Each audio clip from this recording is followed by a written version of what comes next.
Are we live, chat?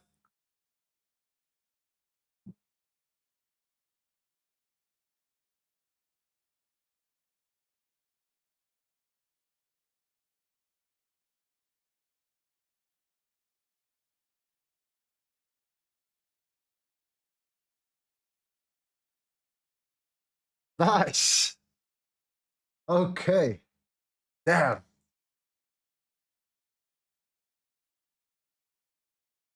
We're not giving up, though. We're not giving up right away. We're not like that. You know, you understand this, right? We're determined to make it happen. If something happens today, guys, just understand this is a rare occasion, okay? This is something that I need to fix. I need to change my IP address. I think that's the reality, to be honest.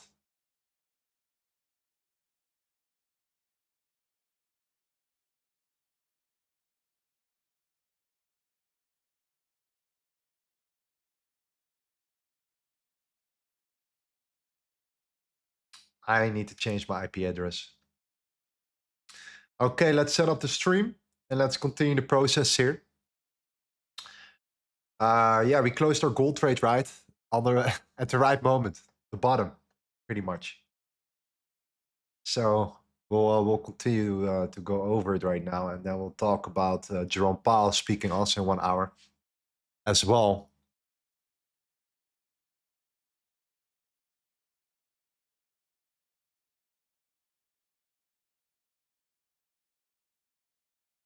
Let me make sure my internet is fully fixed. 1 second.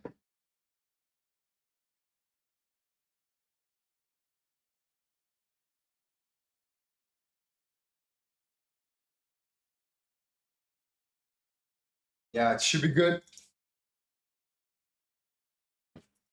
All right, welcome back, baby. Shout out to you guys for being committed. I love that shit. You guys deserve some nice tunes right now. Let me see what I can find.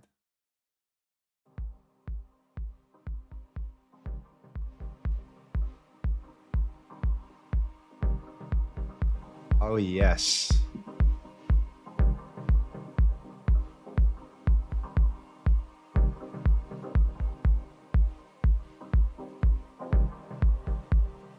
That's better.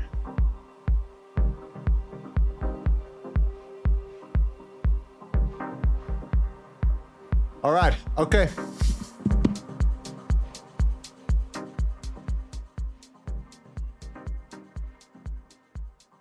Let's get back to work. Let's talk about the market right now at the moment here. So gold pushed back up, right? Gold pushed back up.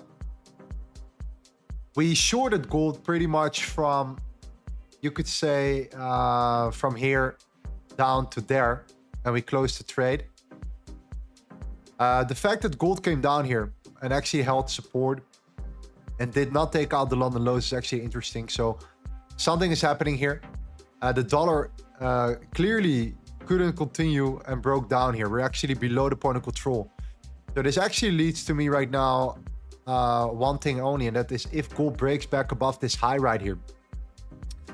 I was thinking about the 41.43. I would now look for a long continuation here. I said this before. I said I was looking for longs after the short. So I wanted to close the short first, and then I wanted to look for a long setup. But price came down and didn't take out the lows, and it just, you know, it's now ranging around that range. So this range can be really helpful right now. Really helpful right now. Because if you break above that high, I think it's going to help tremendously.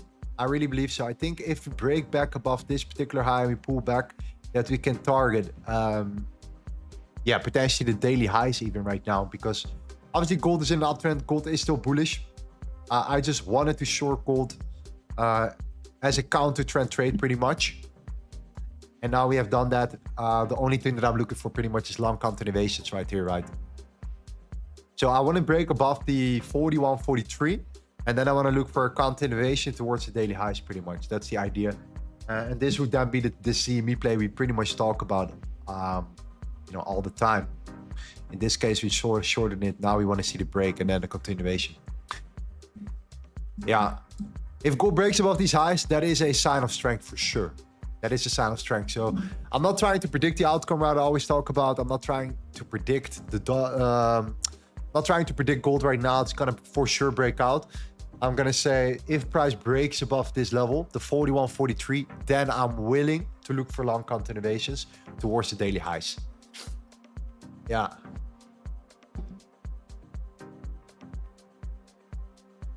Are we still shorting gold? No, not anymore. No, we closed our trade, right? We closed our trade in profit and then price reversed. So we did it on time. We actually managed to trade pretty well. Yeah.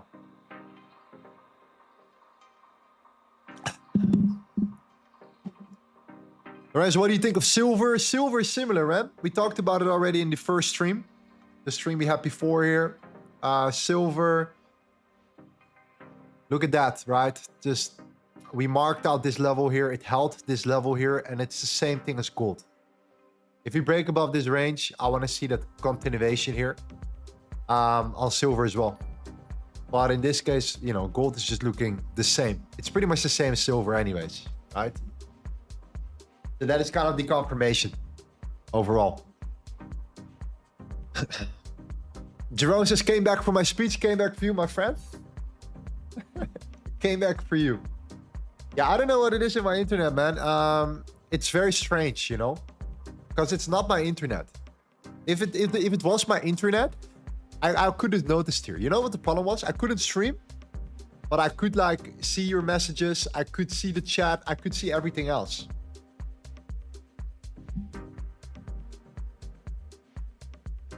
So it's like, damn, there's something else happening here. Anyways, make sure, fam, to smash up the like button right now. Will be really helpful, by the way, because it's a new stream.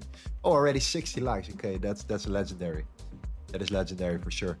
I appreciate that. I appreciate that. Let's get back into the algo. All right, let's get back into the algo. That's it. Yeah. So the dollar dropped, right? Dollar dropped, and it's coming down right now. And it looked very strong, right? This is why we wanted to short gold, as well as these major orders below at 4,100 on futures. But then dollar reversed and it broke below that range. Is now getting rejected. So this is actually clearly a reversal signal, right? Clearly a reversal signal that's taking place right now at the dollar. Initially, it looked promising. It might just be a retest for like a break higher. And then I would look for the continuation here to have like a bullish bias on the dollar. But actually price came down and it just continued to drop. So this is just not looking strong right now. So yeah. Yeah, let's see if gold can break out, G's. That's what I want to see. Yeah. Mati says, so is changing the IP address, would it be considered a violation? I don't think so, to be honest, because like, you know, even on Top Step, I enter sometimes from my phone. You know, I'm not home. I'm entering like from 4G or something like that, or 5G. So it doesn't really matter, I think. The only problem I think that I faced before, and I always got screwed, by the way, with Top Step. Sometimes because I'm in Indonesia, right? I need to use a VPN. And there were periods, you know, and everyone experienced this before, right? If you use a VPN, you know exactly what I'm talking about. If you put on your VPN, sometimes you just forget that you have your VPN on, right? And then, you know, you take a trade on your account, VPN. Let's say I'm from the Netherlands, so my VPN is from the Netherlands. I take a trade. I'm like, oh, fuck, shit, my VPN is on. I close my VPN, and then I open a trade from Bali in like 10 minutes. Guess what's gonna happen? Guess what they're gonna say? They're gonna say, yeah, right. Prove to me now that you are not, you know, copying trades or whatever the case may be here. So, you know, I'm extremely cautious with the VPN right now, regardless. And, you know, I don't think it really matters, to be honest, if you just don't use a VPN. Hey, Lorenzo, I'm trying to grow my small USD account. May you please provide setups for currency pairs? I can't enter gold because my startup is small. The thing is, you should be entering gold with a, what is like your minimum lot size? I think it's 0.01. It should be fine, right? It's all about risk to reward, you know? So it depends. Anyways, if you, for example, say I want to grow my small account, I'm also right now doing a challenge for myself. I do this sometimes. Sometimes I'm taking challenges where I grow a small account just for fun. And I'm actually starting it right now. So it's funny that you say that because I actually wanted to start this challenge. Let me see if I can show you right now. $2,500 account. I'm trying to grow this to 100K. Like, I know it's possible. People doing this. I know people in my group have done it or are doing it right now. I was like, you know what? I'm going to do that shit. I'm going to try to do it as well. I'm going to play around. I'm going to put a small amount of money in there. Obviously, I have to risk more. Clearly, I have to risk more, right? I'm not going to risk 1%. I'm not going to risk 2%. It's a challenge, right? So you know what comes with a challenge. So clearly, I'm risking 20% on this on a trade. So, you know, I don't recommend you to do this. Obviously, if you have a small account and you really care about that account and you want to grow that account, right, consistently here, like this is a challenge. But yeah, I'm curious to see if it's possible. At least, you know, if I can grow this thing to a decent amount following our CERC play. The consolidation, expansion, retracement, continuation. I saw the dollar, coming down. I was yesterday already in the dollar Swiss trade, anyways, at that time, because the Swiss franc looked freaking strong. And I said this also in the weekly analysis in the VIP. I said, yo, the Swiss is strong. So if the dollar is weak, I wanna short the dollar Swiss. If the dollar shows me any sign of weakness, I wanna short the dollar Swiss. If the dollar is strong, I wanna short the Euro USD. But anyways, I'm trying to grow this small account as well, just for fun here. What I recommend you to do if you have a small account, I would not risk more. I would still not risk more than 5% per trade. Really, I would really be careful here. The thing is, by the way, with prop firms, right? You think that you're risking 1% per trade, but the reality is because you have like a daily drawdown or a maximum loss limit, where you can only lose an X amount, you're practically risking 10 times more as well, right? You're also risking 5 to 10% per trade. Yeah. So yeah, let's see what we can do in the challenge here. Only LTA proof setups, nothing else. LTA, that's it. CRC and CME plays.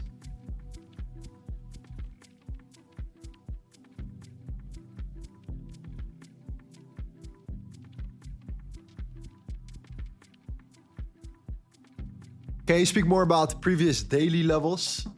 Yeah, so for example, we looked at silver, right? Silver was actually a perfect example. There we go. Silver. Yeah, perfect example.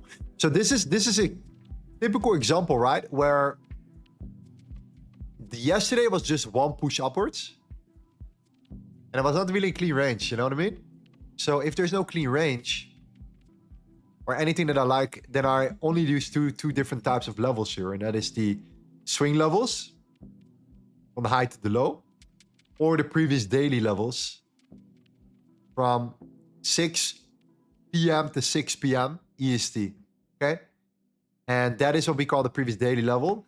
And you could see how price responded from the previous daily very low.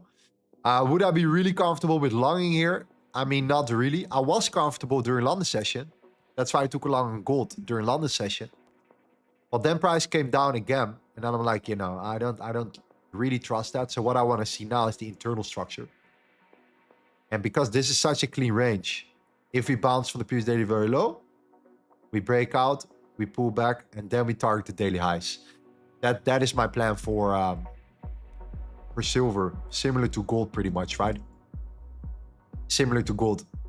That's what we're waiting for. I'm waiting for gold to break out as well here. So I use the previous daily levels when we don't have clean ranges, when we have not been really consolidating the previous day.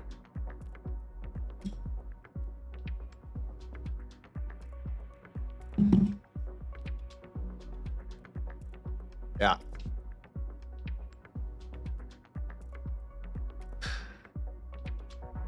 Hey Lorenzo, new here. Price bounced off of Monday's VWAP before taking London lows. Do you trade any VWAP setups? We use the volume profile. So for me, the volume profile gives me pretty much what I'm looking for. So it's still based and built around the volume profile, right? It's still built around volume, similar to the VWAP. But I prefer to work with horizontal levels rather than a kind of an EMA-based indicator. Even though the VWAP, if you have to choose an indicator, I think the VWAP is one of those premium indicators. I think one of the better indicators because it shows you the average weighted volume pricing, which all has to do with volume. So yeah, overall, I do think it's fine. But I prefer to work with my key levels. That's it. That's it.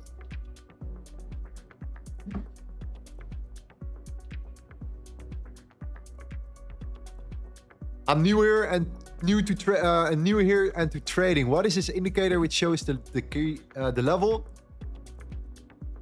This is what we call, my friend, the fixed range volume profile right here. You can mark it out in your trading view chart. It's right here under volume based. You click on that and it allows you to utilize a range and to take any of the most important levels from that range and use that as your confirmation for a trade. It's very interesting. So if you want to learn more about that, you can download the ebook, right? The Trading War Map. It's free of charge. It's free. Boom. You can download it right here. Links in the description, and it allows you to pretty much, it shows you all the ways we draw the levels with all the context and information of how we utilize that, trade examples, historical trade data, so real proven trades and real data, and then built around that. Also explaining you a complete process of the macro fundamentals, etc. While at the beginning, what is important for you is just understanding your key levels and understanding what to do when you take a trade from the volume profile. This is how all the guys in my group have been growing tremendously, because they just started out with the volume profile first, and then they really started to get the hang of how to draw these levels clearly. And then from there, they started to incorporate all these other layers, the macro, supply and demand, the macro fundamental data, to really get a very clean bias. All right. So I hope that helps, my friend. And welcome to the stream. I hope you're doing well. We actually took a long break from streaming. We are now back again on YouTube, so it's great to be back.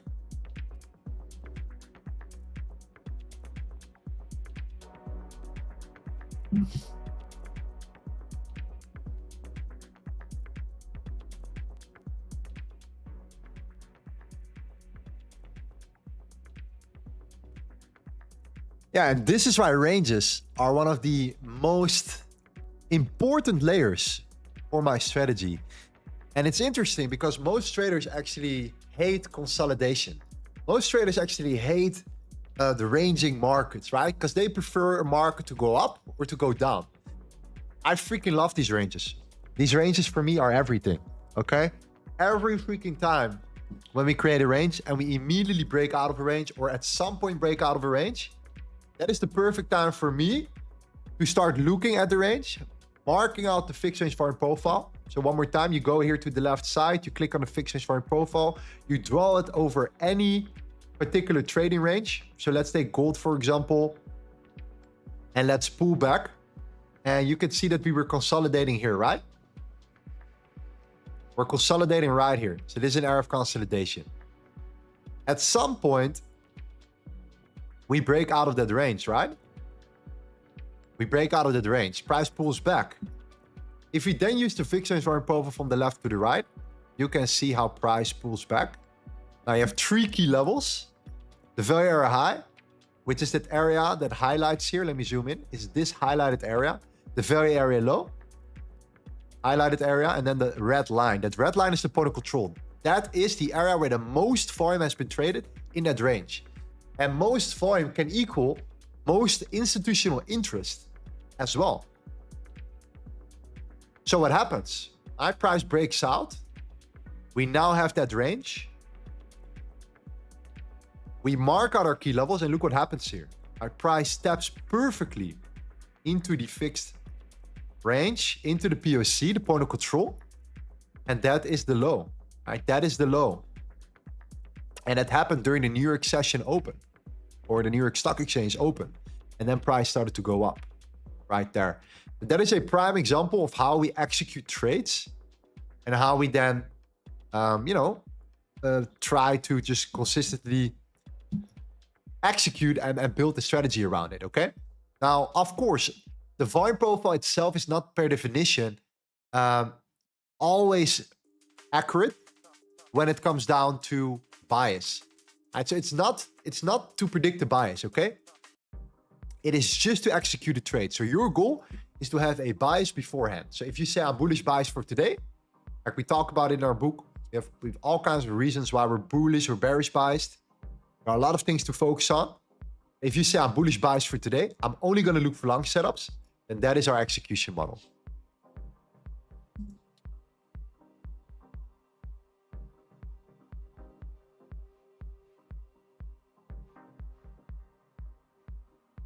It's actually a nice tune, by the way.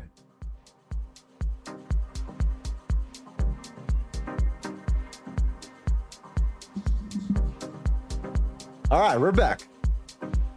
Back in business.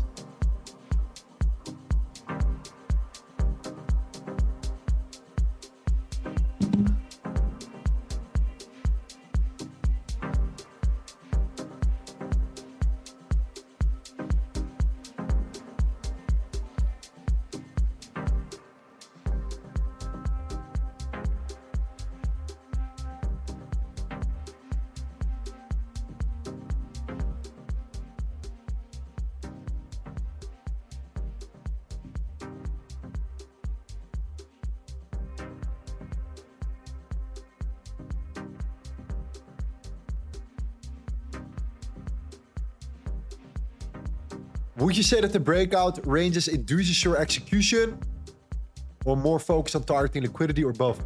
It could be different things. It could be the previous daily highs, it could be the previous daily lows.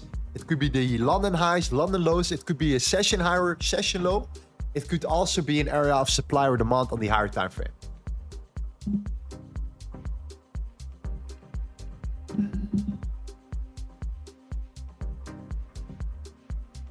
How do I join Telegram? Very simple. You click on the link in the description.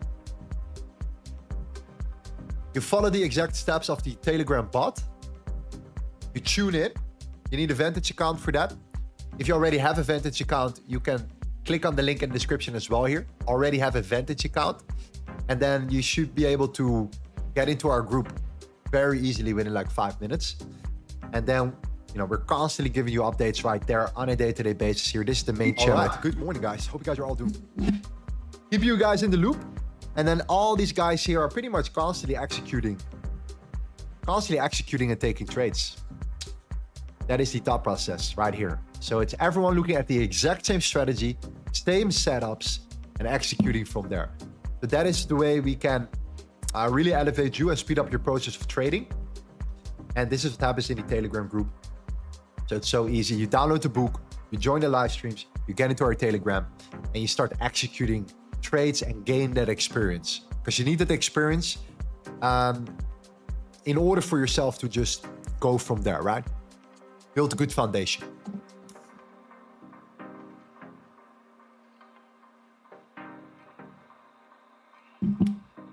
Hello, Lorenzo. Sorry if you already answered this question. How do you determine the range? Well, this is very clear range, right? It's honestly, bro, it is relatively subjective. But you just have to think it from this perspective, right? If price is unable to, let's say, break out of a certain price level, right? So you could clearly see that the price was struggling here, right? To trend. It was no longer trending. It was just like ranging. And what do I mean with that? We failed to break the lows, but we also failed to break the highs, pretty much. So we failed to break the lows, we failed to break the highs, right? So start marking them out and wait for price to respond to get back into these levels and then see what happens here. All right, sometimes you have something like this. This is so beautiful. Look at this. Beautiful range. The manipulation. A breakdown. We use the volume profile from the left to the right. And we wait for price to reject into any of these levels here. And if it doesn't tap into the level, it is what it is. But you can see right here, price closed below the fixed value low. It tapped into it and it's just continued to go down. So that is like a sell short entry, stop loss above the highs, and then looking for a continuation down. All right, this is on page number 46 of your ebook, right there. You can find it right there. So volume, fixed volume profile, page 47, sorry. Yeah, 47. Anyways, right now we're dealing with the range, so I'm waiting for price to break out, and then hopefully we can continue to take out the previous daily highs. That will be, or sorry, the current daily highs, actually. That would be nice.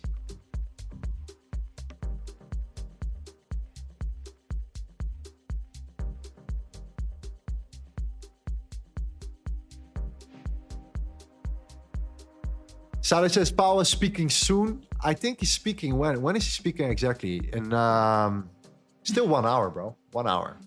1 hour. But yeah, if Jerome Powell is speaking, it's definitely time to be cautious. You know. True.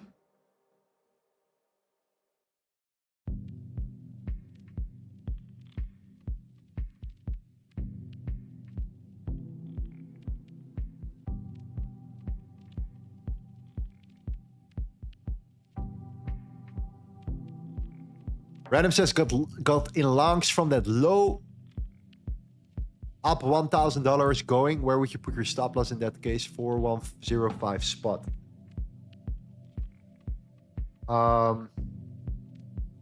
Obviously you can put your stops on break even already, right? You don't have to wait. If we break out though, you know, if you break out, you can put your stop loss under this range right there. What is that level? Like 4,123? Because if we assume the price can come down, turn this into support, and then continue to go higher, then this bottom range is like the ideal case, especially if you entered below here. That's pretty much where I exited my short, by the way. Your entry, your long entry.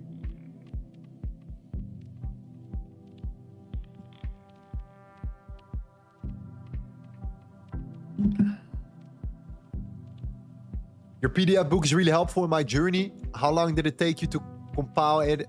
It definitely took around 6 months, if not longer. Yeah, because it's not like, oh, you just write a book, right? It doesn't work like that. It's like you write a book with your, you work on it. Your whole team is on it. Like you have constantly to go back and forth. You first need to know your strategy. You first need to know what you want to share in the first place. You can't just use AI, right, to write a book. It doesn't work. AI, AI can do a lot, but if you want to have a real book and it wants to be written nicely and it needs to sound clean and not repetitive, AI is not the way to go. So, take some serious effort for sure.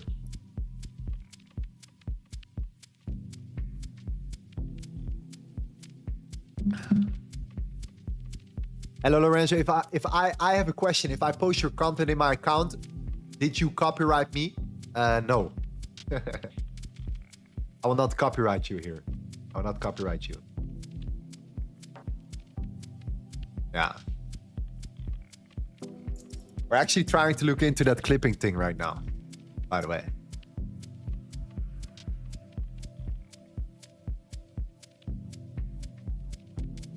In what markets did you did your last trades this month? A lot of gold, man. A lot of freaking gold. Yeah. We just took a short right now, like right before when we came down. We just took a trade from there till there. And now price is reversing, and now we want to see the breakout, right?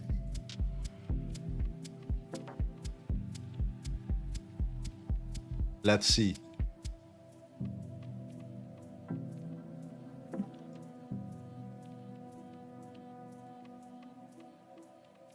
Dollar is definitely looking weaker, man. Dollar is definitely slowing down.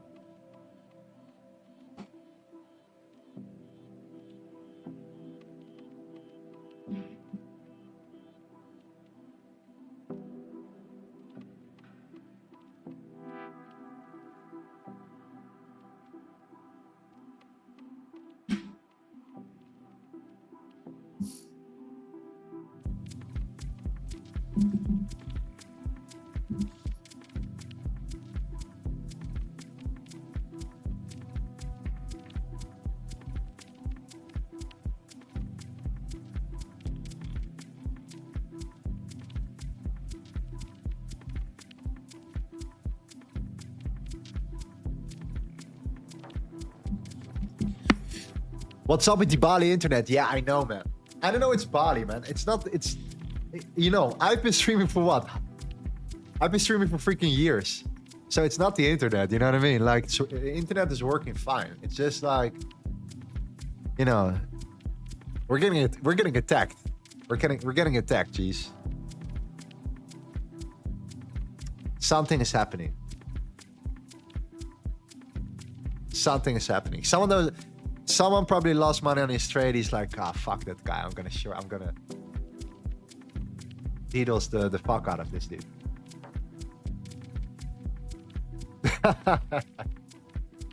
Maybe.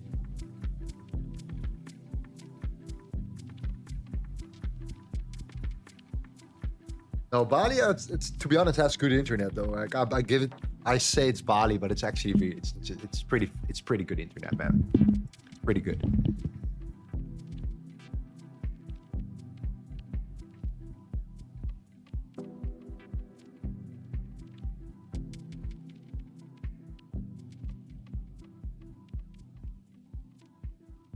Lorenzo, how do you do your top-down analysis? That's a good question, my friend. So, you know, the standard way everyone does their top-down analysis is the following, right? They go to the weekly. They look at the weekly structure. Well, clearly we're bullish here. Well, do you truly believe, guys? And let's be honest here, okay? Do you truly believe that because look at gold right now, right?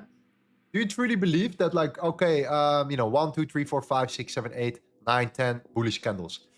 Do you think that you should now, because of the weekly being bullish, you should only look for longs all the time?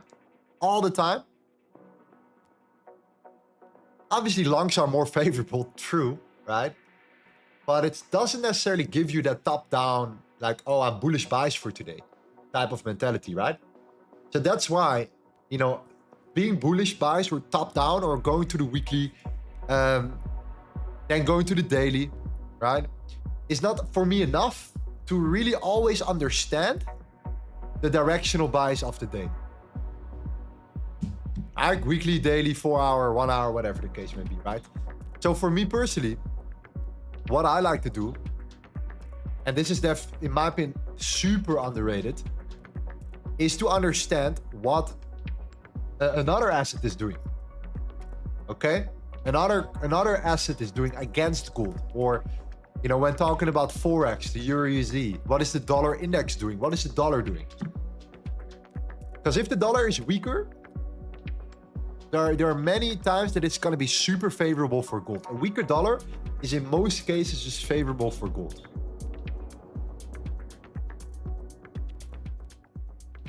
And this is the reason why we just look at what the dollar index is doing. So let me show you one example. Like the dollar broke down right now, right? Right here. So this happened on the dollar. This was at what? 845, right? Dollar dropped. You see that? Dollar came down. When did the bottom form on gold here? 845. When did this major drop happen on gold? What was the dollar doing? Look at that. This was at 1. Dollar came up aggressively. What happened around that time at 1? Gold dropped. Right? So what I like to do is I like to look at multiple different charts. That's just the way I like to do it, because it gives me more perspective of what's happening in the overall market rather than being obsessed with that one chart. Weekly, daily, 4 hour, etc. here. So I still use the top-down analysis from the higher to the lower time frame, But I always look at what the dollar does, in this case for gold, when, you know, when trading gold. Just to make sure that, okay, if the dollar is really strong, then I'm going, and gold doesn't, you know, respond and is actually responding to that, then I'm just gonna be more focused on what the dollar does. If the dollar is weak, that gives me more confidence for longs or long continuations when a setup occurs on gold, let's say. Right? So that's kind of the thought process.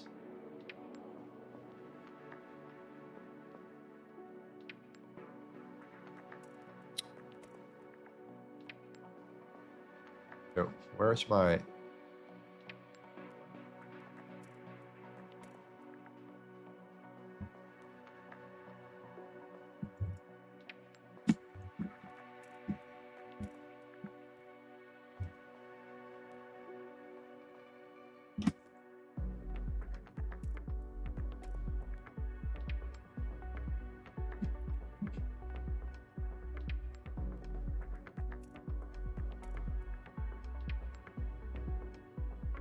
Starlink is available in Bali. I know. You know, the thing with Starlink is, like, if you can have an Ethernet connection, obviously just go for the Ethernet connection, right? Like, Bali is not like some sort of like, you know, it's not like the Mount Everest, you know what I mean? It's not like a desert, like where there's nothing happening, right? So yeah, obviously Starlink is not really something I'm interested in right now. Emergency situations though, I would have one just in case, you know? I would have one just in case. Yeah. For sure, like, you know, if I would, let's say, build a new villa in Bali, so I would buy a new villa, I would buy land, which I'm actually interested in right now. I'm actually looking around a little bit. Obviously, I want to build my solar panels and I want to build my, you know, Starlink on top of that. And I just want to, you know, be quote unquote remote just in case, you know.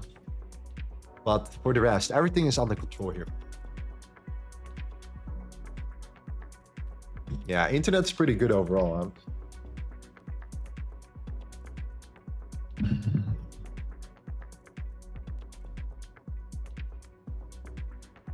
So guys, if you guys are looking for a girlfriend or something, you know, make some money in this community, come with me, join the Telegram. Let's make some money together. Let's join the live streams. Let's have some fun while we're making money together. And then come to Bali.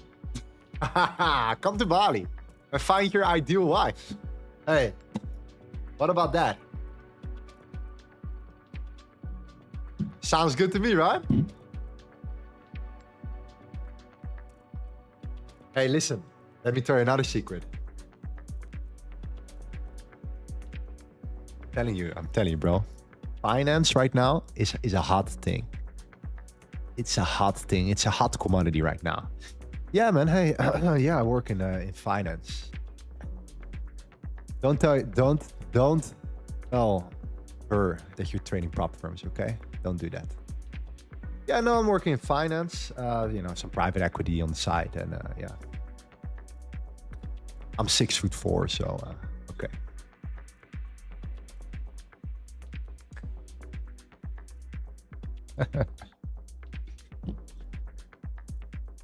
I'm actually 6'3". Like, I'm lying. Not true.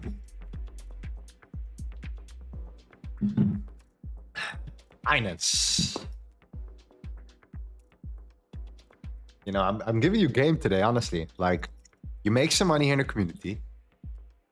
Once that's done, you book a one-way ticket straight to me.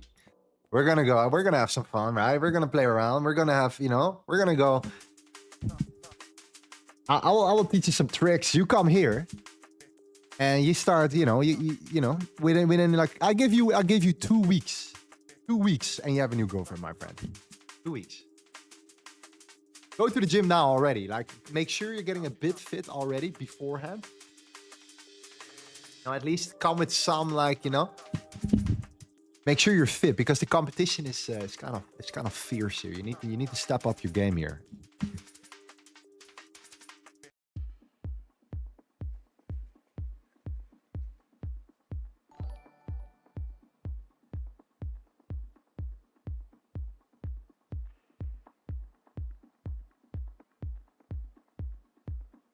When is the next giveaway? Next giveaway is, I don't know. We'll see. We'll see. Last giveaway was Thursday. You know, I'm just saying that's a hint. We'll see. No commitment right there. And if you have a giveaway, we have a giveaway. Last giveaway was Thursday. We gave away, I think we gave away already three FundedNext accounts. Is it 2 or 3? I'm not sure. 2 or 3 2 or 3 25k FundedNext challenges. $200 each, right? They're $200, so. Yeah. So what you need to do if you want to join the next one, you need to simply subscribe to this channel. Around 30% of you guys are not subscribed. You need to like this channel and follow your boy on Instagram. And then you might be the next one. You might be the next one. Some guy came in for the first time on the stream and he won the giveaway. Yeah. You know, that can happen. That can happen. Do you enter a sell? No, we took a sell before. All right, this was the beginning of the stream. Before I got cut off on my internet connection. We took a sell before because we saw the dollar was relatively strong still. And gold was...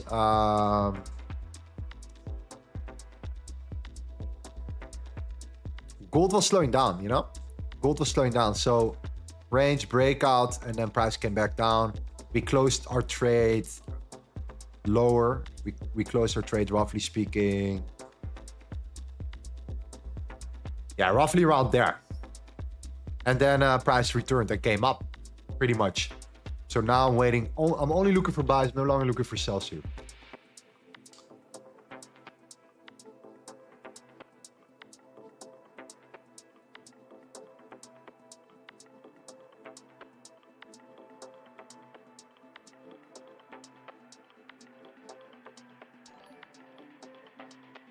Hello guys, I'm from Kenya, but a South Sudanese by nationality. I'm trying to register on Vantage, but I can't find my country. What you can do then, we also have another broker right now, a second broker that we added on, which is called PU Prime. Try that one out if you want to join. Talk to the Telegram bot. They will help you out. Silver is breaking out. Okay, let's check out silver then. Let's do that because it's not breaking out. It's not breaking out.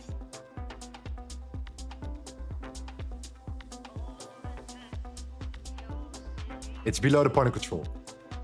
You see how this level holds? So for all the new people here, you can see how price immediately responds from the point of control, right? Volume. Volume is king. We always say this on stream all the time. Volume is king. If we can measure the amount of orders executed, this is on futures as well.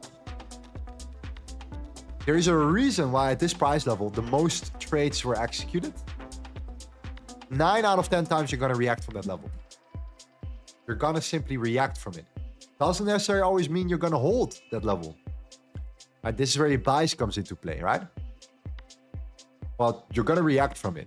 You're going to react from it. 9 out of 10 times you're going to react from it.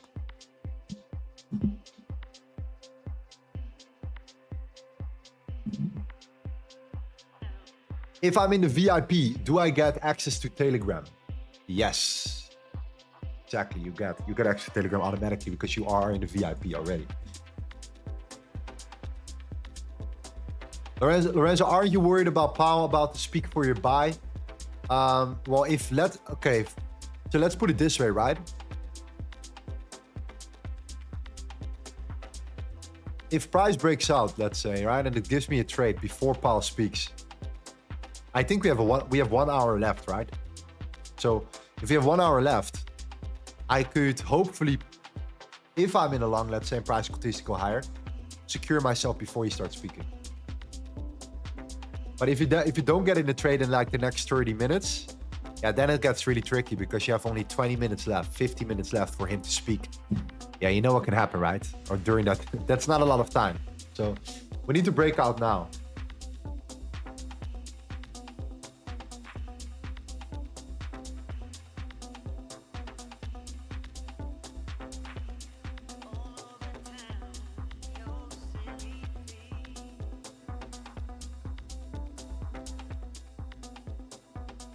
Hey guys, is the music too loud or not?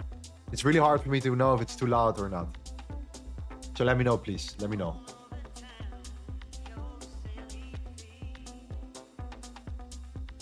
In your dollar formula, what is the difference of it in the dollar index? This custom-made basket is actually the futures data, which gives you the most accurate dollar index chart.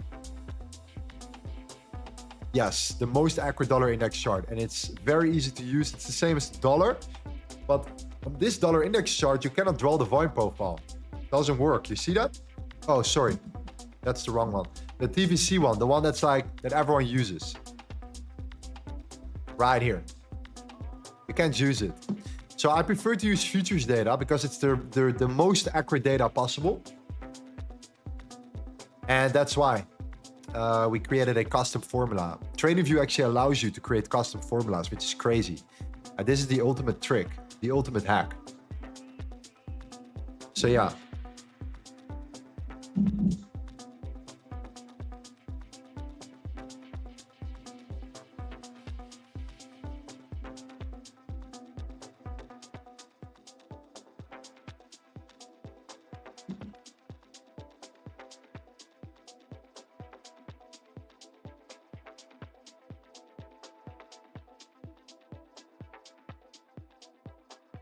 Yes, we're doing a small account challenge. It's been a long time that I've done that, by the way. It's been a really long time. $2,500, $500 risk per trade. Okay, $500 risk per trade. So that's 20% per trade. That's something that I do not recommend you if this is everything you have. Okay, don't do that, please. Don't do that. It's just a challenge. Okay, it's just a challenge. We're trying to grow this account. If this is a W, we go from 2,500 to 3,700.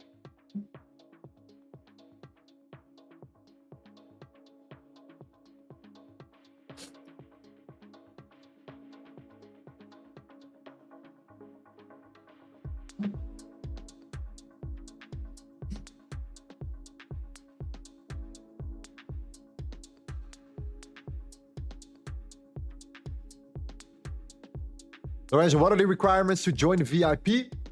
I've joined the Telegram and love it. That's awesome to hear, my friend. What the requirements are, because it's for the serious dudes. So what happens is we have the trading floor. You can see that right now at the moment. We have the trading floor. This is where guys execute trades every single day. So in Telegram, right, we share setups, right? We constantly share setups and then trading ideas and screenshots. I make a market update video on Telegram. In Discord, in the VIP, we're streaming the London session and the New York session next to this stream 5 days a week. So that allows you to actually, listen to these guys and just take trades with them, learn from them, and just constantly execute trades with them as well here. While you also get access to the premium indicators, the macro fundamental indicators. It's all in the ebook, so you know what I'm talking about, and the whole course and everything. So that's the key difference. And I do a weekly analysis. You can watch one if you want to. Every single week on a Monday. It's around 2 hours, and it usually gives you all the information you need for the upcoming week, like the different scenarios, things that we're looking at. It's also a great way for people to pull back into the and to synchronize. If everyone is on the same page on the stream, then that is the ideal case scenario. Okay, so what do you need to do in order to get there? You need to just click on this link, apply, because it's not for everyone. Because we really want to filter out, the right people. You can click here and apply, and then follow that exact process, and then schedule a call.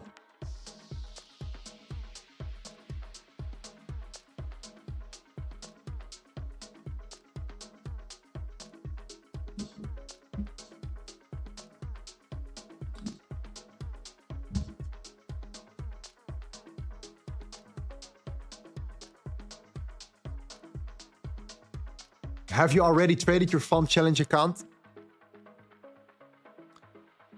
Not really. No. We just started it. We literally just started it. So $2,500, we're now up $700. We're trying to get this down to 1.2. Well, this is something that I'm not always going to use on stream though, you know? This is something I'm going to just trade with, and I'll keep you guys updated. I might use another one for stream. I also have another one right here, which I just deposited on as well, which might be used for stream.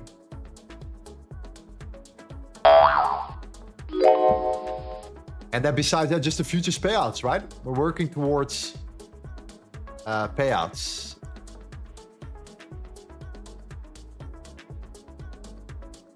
On the account. We're very close to a max payout on Top Step again. So that's very good. We're very close to it.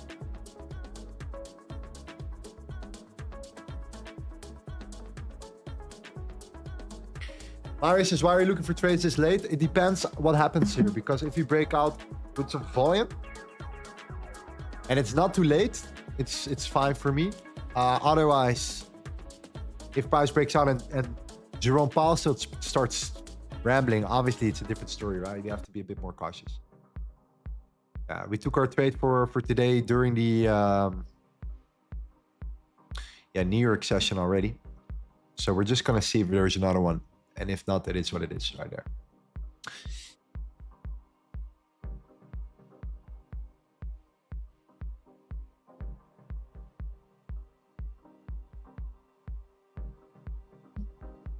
What happened to your first stream? Yeah, just watch the stream and you will see what happened there, man. You will see what happened. Internet, okay?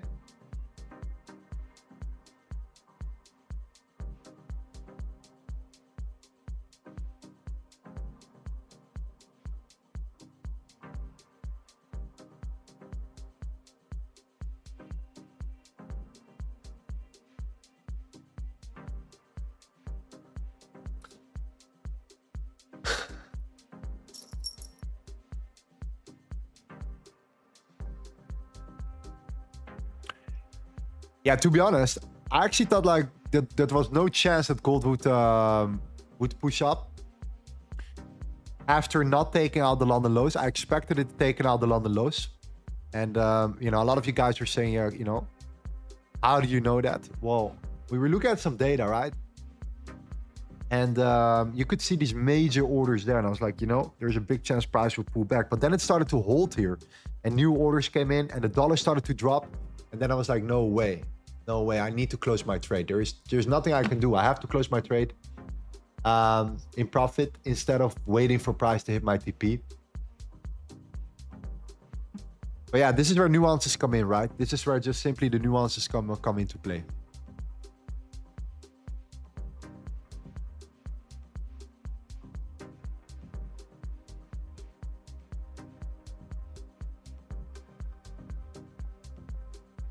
That's something that I've pretty much learned over time. At the beginning, I followed a real like mechanical process, and you have to kind of, right? Because if you don't follow a system, right, at the beginning of your trading journey, it's gonna be very hard to become profitable consistently, because everything will be random, right? But the moment you implement a really good system and you're successful with it, then it gives you the freedom to try new things and to adjust and to bring in more nuances to just manage your trade better, or whatever the case may be.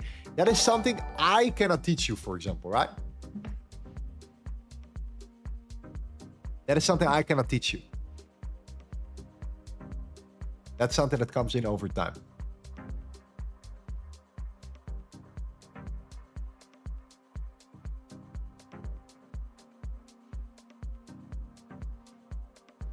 I took the CME play on the euro and got stopped out because the dollar reversed. How to avoid this fake out? Yeah, the dollar was already struggling, right? Because the dollar was in 12-hour supply. Just go to the higher time frame on the dollar and see where the dollar was, so you understand what I mean. So it was already a bit more tricky. We already were aware of that. So that's one layer. And the second layer is just, you know, risk management, man. Risk management. You don't need to win every trade. Like, people are obsessed with winning every single trade. If your risk management is good, your risk to reward ratio is good, you're good. You're cool. You're gonna lose trades. You know what I mean? Yeah.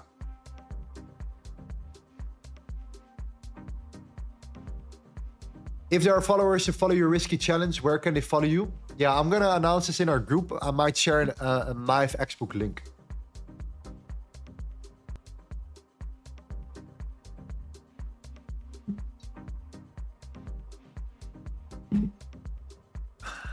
So I'll probably announce it in Telegram.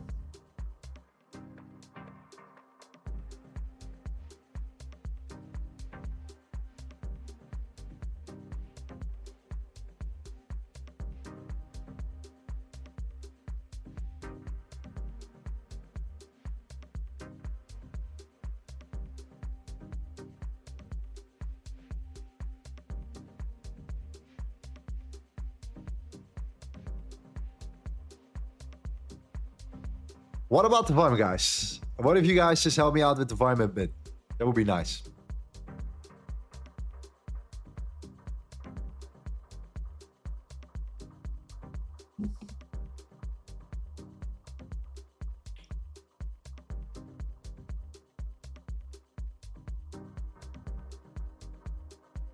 I heard there are a lot of Russian girls in Bali. Bro. It's 70%.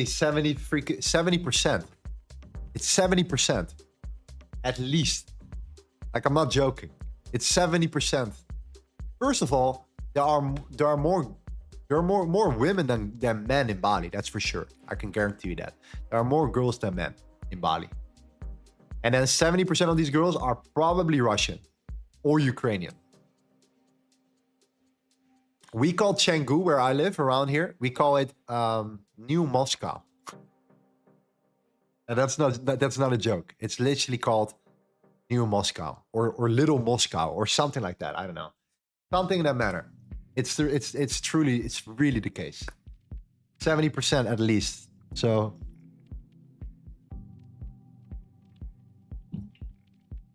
yeah, makes sense, right? There's like war and stuff, so a lot of them left the country. They came to things like Bali, Dubai, you know. That's why. That's why. Did you not live in Dubai? No. Not really. No, I live in Bali already for 5 years. I've seen Bali going from and turning from like a, you could say a small island with like rice fields to like a, yeah, what can I say? like crazy booming, okay? Like gyms everywhere. Everywhere. When I say everywhere, I'm everywhere. Gyms everywhere. These gyms cost you at least $250 a month to get in. Every gym has a wellness. Every gym has an ice bath, a sauna, a restaurant, food deliveries, whatever the case may be, right? You could. It's pretty much where all the expats are. So if you make some money online, the first thing that people do, they come here.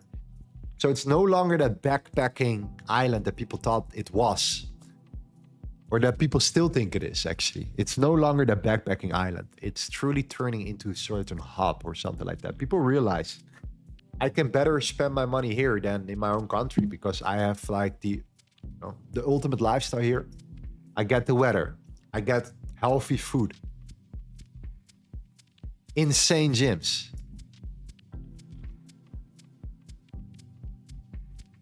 So I'm a big fan, to be honest. I'm a big fan. If I want to have a city or something, if I want to go to the city, you know, you guys on my Instagram see it happen all the time. I just fly to Singapore, you know, 2 hours. Singapore, be there a couple days, have fun, be in the city, maybe Dubai. I'm going to go to Dubai next month. You know, have some fun there, a couple days, couple weeks, and then come back.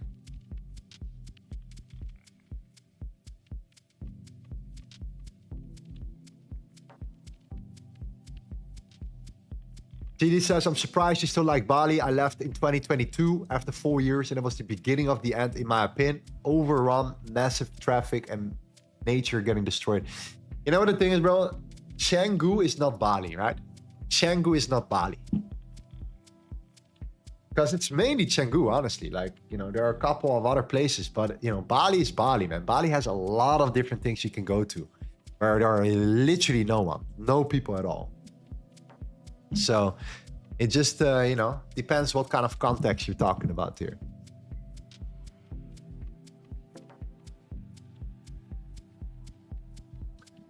Yeah, I should have gone to the Forex Expo in Dubai. I should have definitely gone there. I got like so many people that I saw on my Instagram that went to the Forex Expo in Dubai. Apparently it was really good. Should have been there. I should have checked it out for sure. Just connect with all the other influencers there, other streamers there.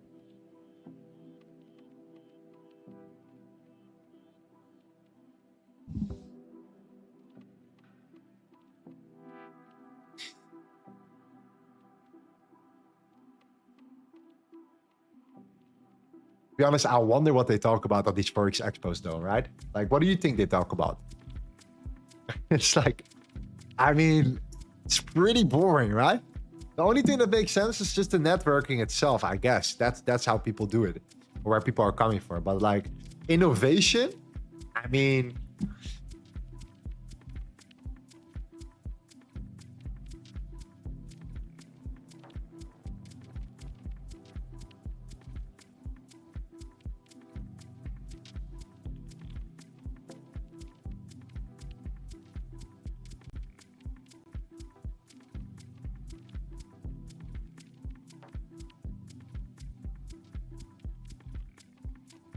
oh shit. All right, Dominic entered the long position on gold beforehand. Where I exited my short, he entered the long. It's very nice. Very nice.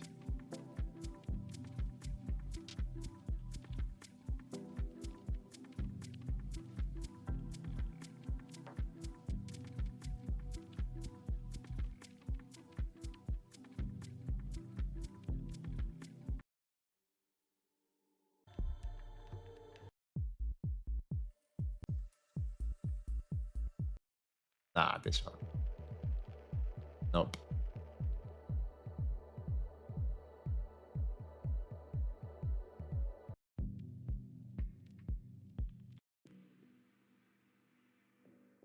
I think the market will be waiting for Jerome Powell's speech. Yeah, that's true. If that's the case, guys, I'm just going to watch the speech, to be honest with you guys. I'm going to just show you around, watch the speech. If gold stops moving now, I'm going to see if it's going to move during the speech, right?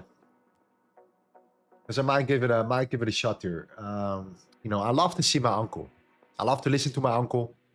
Or for many of you guys that don't know it, he is my uncle. Okay. Been saying this for years on the streams already. He looks like me. He even looks like me. Yeah, I'm not joking. Like, this is how I will look when I'm older. You believe it or not, but I will probably look something like that when I'm like 80 years old, right? What do you think?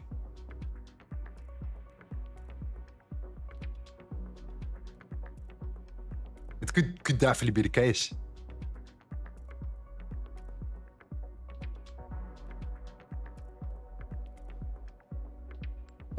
No cap, no cap.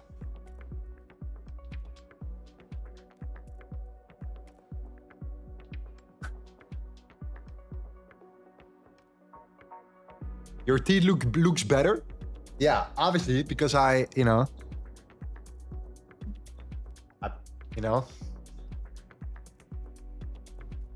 spent some of my profits on it. So yes, of course my teeth are looking better right now, clearly. Have you seen my interview with Trading Nut, by the way? 3 years ago. Just look at my teeth. Just look at my teeth. You understand what I mean, you know? Like the glow up is real. The glow up is real. This is part of the evolution. At the moment you start making more, you can afford new teeth, for example. Right? That's nice. You can afford new teeth.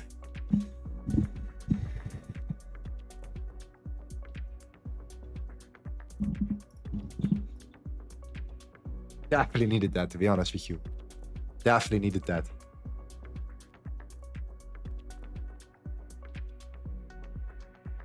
No black eye these days, though. Not as much right now, right?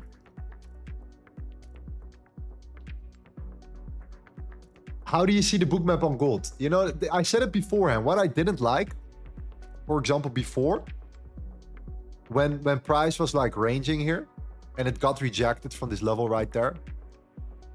And it actually is still getting rejected right now, by the way. It's still getting rejected from this level.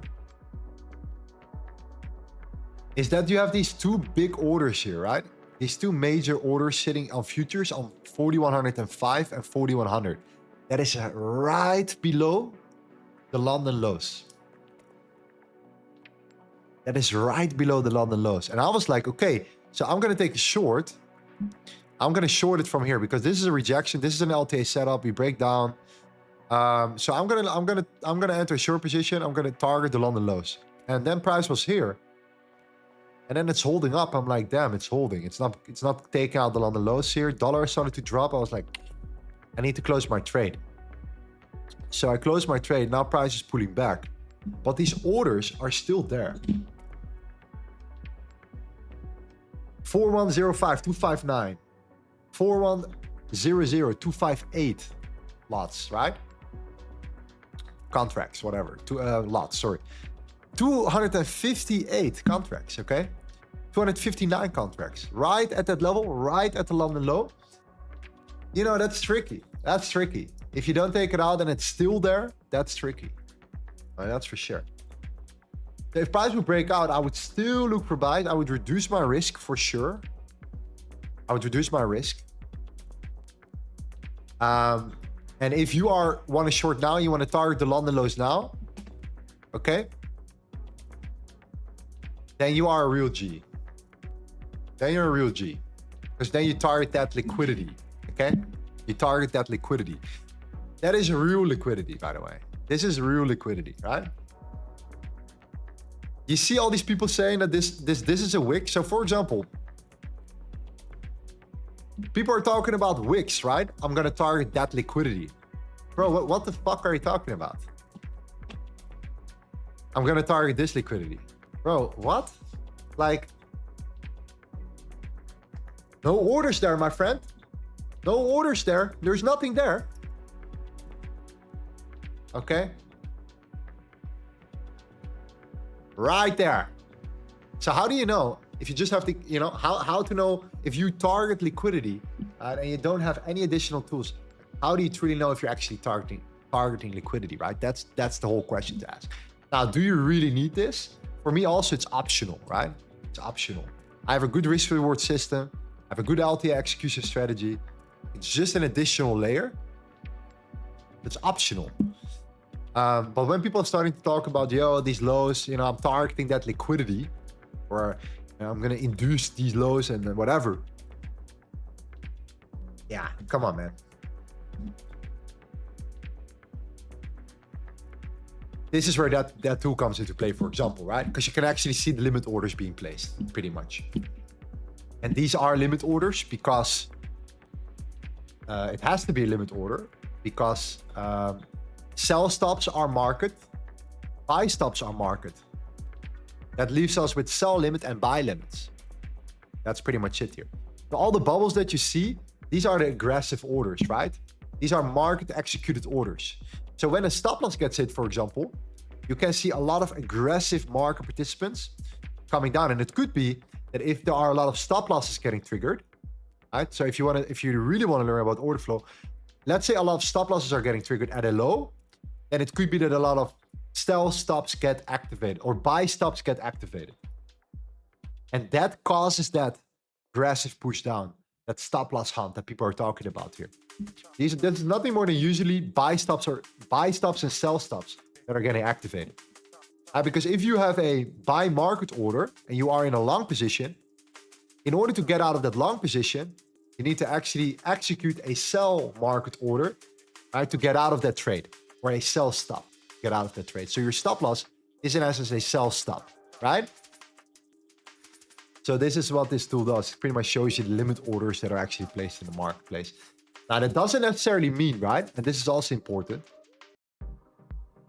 that, because you see these orders there, these are a lot of limit orders, so price has to bounce from it and price has to continue to go higher. That is also not the reality, right? Usually it is like price can absorb these orders and it can still drop because there are more aggressive sellers in the market. More people are pressing market sell. And it can go through it and these buy limits are getting absorbed and price continues to drop lower. It's totally possible. So I don't really like to look at the book map from a standpoint of, oh, there are limit orders placed there, so this is where price will bounce from. Sometimes it does, sometimes it doesn't. But what I do notice, and this is something that I noticed, is that many times when there are a lot of large orders placed there, kind of it kind of acts like a magnet, right? It kind of attracts price towards that big order because market makers want to fill that big order. And especially if there's not anything else to fill in the marketplace, they usually go to that next big area of liquidity. And that's why you see these huge orders acting as a draw. Right? We call it like a draw on liquidity, where price gets drawn to that area of liquidity, for example. So that's why if I would look for longs, I would reduce my risk, knowing that these orders are sitting there, for example. That's one way of doing it. And that's why I took a short to target these lows initially, for example.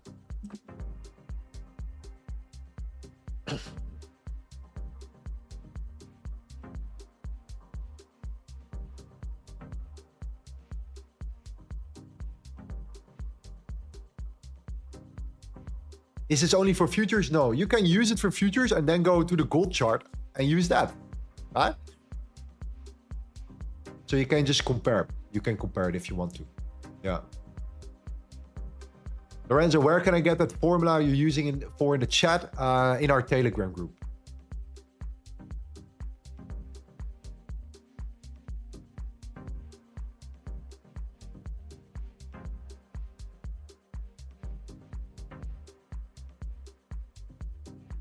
Come to Italy, you definitely have an Italian name. I do, my friend. I do have an Italian name, yes. Because my father is Italian, right? My father is Italian, but my mother is Dutch. So. My mother is 100,000,000,000% Dutch. I'm a Dutch-Italian refugee in Bali.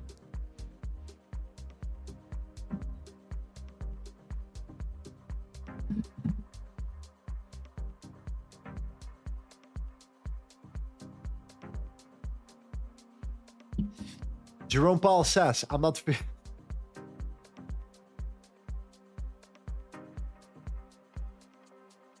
feeling like it today. I will go to the beach also. No worries, my friend. If there's no speech, then, you know, that will only help us. So it's fine. That's fine.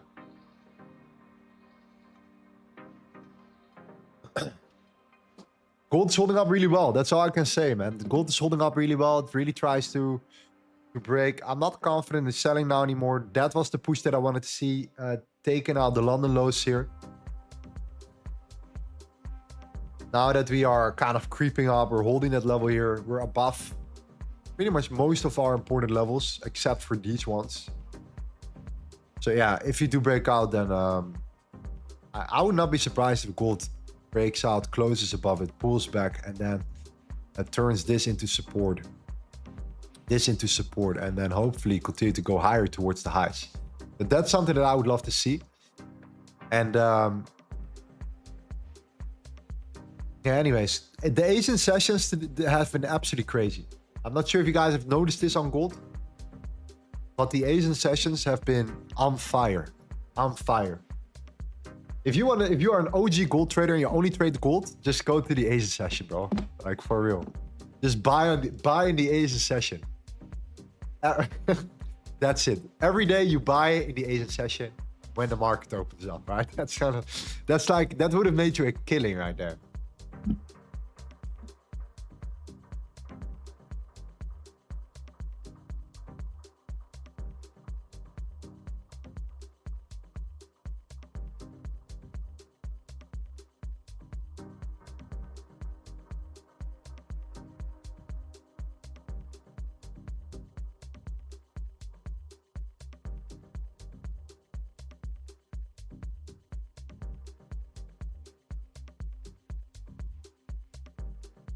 18 minutes to Uncle Jerome. That's usually, you know what's so interesting? Have you guys noticed that every single time when like a really good setup appears, like a setup that they would definitely take, we have some news coming or something, right? Or someone is speaking, or Trump is tweeting, or whatever the case may be, right?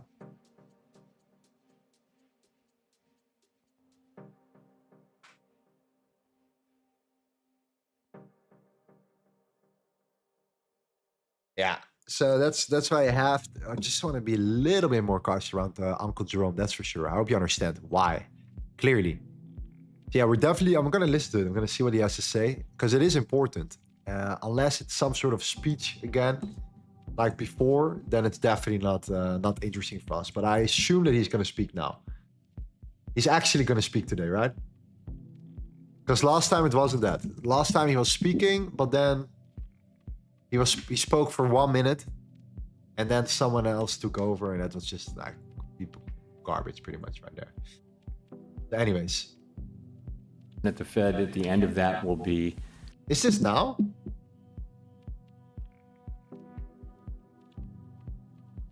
Huh?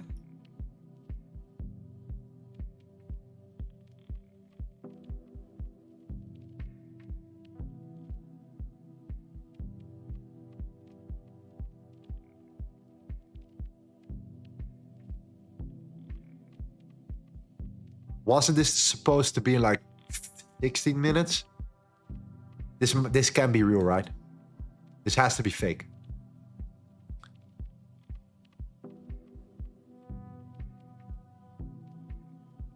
Nah, this has to be fake. This has to be fake. This has to be fake, for sure.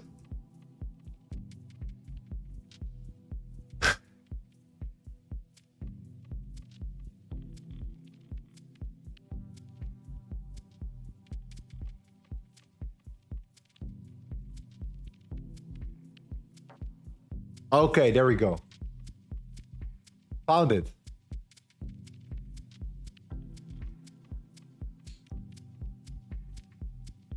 Found it.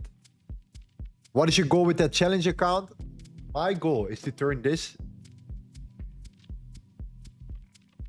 My goal is to turn this into $100,000. That's my goal right now. And I'm gonna do that by risking 20% per trade right now. Okay, so don't do this. I don't recommend you to do this. I'm gonna be risking 20% per trade up until the 10K. And then I'm gonna slow it down. I'm gonna get it down to 10% per trade. Because I've been so used trading prop firms now. And I understand prop firms so well now, right? And we're almost back at a max payout for top step. So you have literally no room. So you're forced to trade with nothing.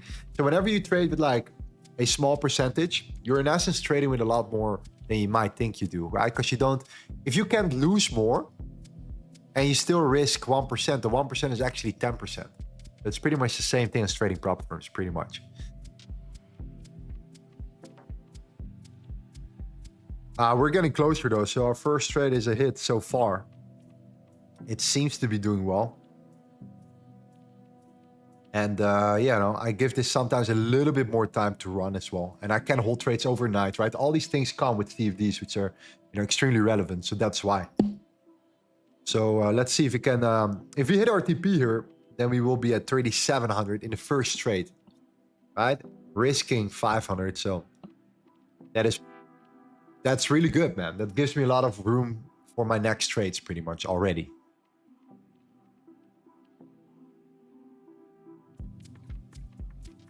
Yeah. The reason why I'm saying this is because I saw a guy in my group inspired me.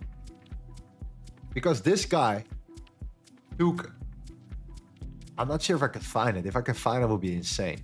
This guy took $750, opened a Vantage account, put $750 on his account, joined the group, had a $500 deposit bonus on top of that. He had $1,250. And I think right now he's sitting at like, it must be something like 50K or something. Last time I spoke to him, he's sitting at like 45K.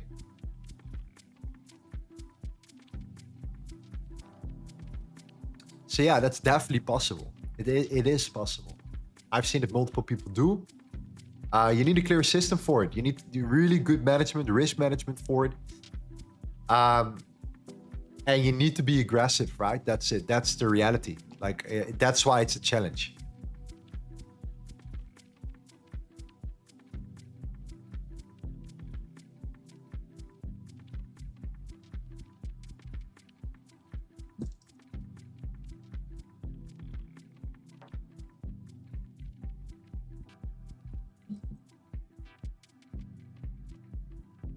Yeah, so we're going to definitely tune in and see what he has to say for sure. Because the dollar has been coming down right now. The dollar is in higher time frame supply as well. Right, so look at this 12-hour supply zone right here. The dollar was really strong. It initially looked like it wanted to break the supply here. It didn't do it. And it got rejected. So this is that 12-hour supply. And price pretty much rolled over and is now turning this into resistance right here. So, you know, the dollar right now at the moment is not looking that great. That great right now at the moment. This is only beneficial for gold, by the way. This is only a good thing for gold. If the dollar starts coming down, it might be a new injection for gold here. But right now, the dollar is finding some support, right? Local support here from that range, pretty much. So if we do break that, if we lose this range on the dollar, it is definitely bearish. It's definitely bearish. Definitely on the bearish side here. Yeah, it's just crazy, man. It's just crazy how these levels right now are holding up. And it's still getting rejected. It's actually bearish, by the way. This is actually rejection that's really valid. Because of the fact that you know, these massive orders are still there. Jerome Powell speaking. In like what, 5 minutes?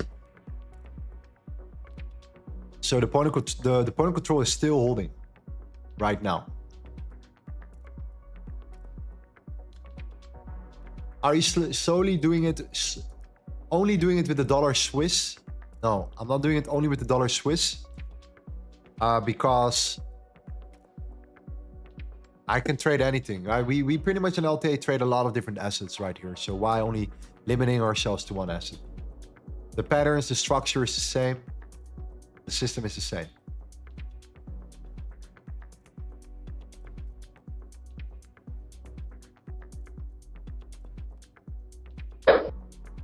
Might be good to put my stop loss on break even now, to be honest. While if Jerome starts speaking, you never know what happens, right? You never know what happens. So it might be wise to, just in case, just put myself on break even right now. That's it.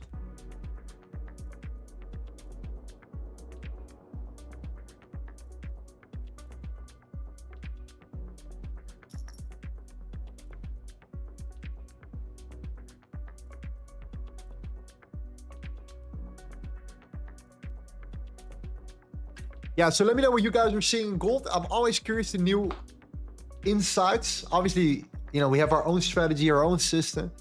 I'm just curious, like, what are you currently thinking about? Do you think gold is going to drop? Obviously, now everyone is going to say bearish, right? Everyone in the chat is going to say bearish, right?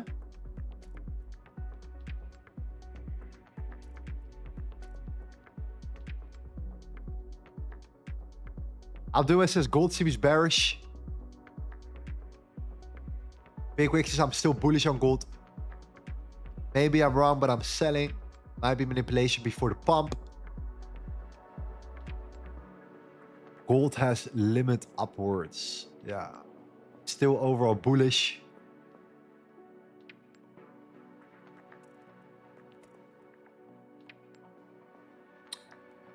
Yeah, still bullish if news don't change something. I agree. I agree. For now, you know, and honestly, it could go to the London lows, guys. It could go to the London lows because we have these massive orders sitting there. We're getting rejected at the moment. It's a major level apparently for gold right now. That 41, 42 level, right? This is why I shorted it already. From there to there. But then I was like, why are we not breaking lows? Why are we not taking out the London lows? Is this a trick? Is this a trick for price to just stall, push back up, and then actually take out the London lows when Jerome starts speaking? I mean, it could be, but it would be too risky to enter now when he starts talking, because anything is possible with this guy, right? You know that. I know that. So yeah. Good that we shorten it, number one. Memorian, thanks for the sub, my friend. Thank you for the sub. Welcome to the stream.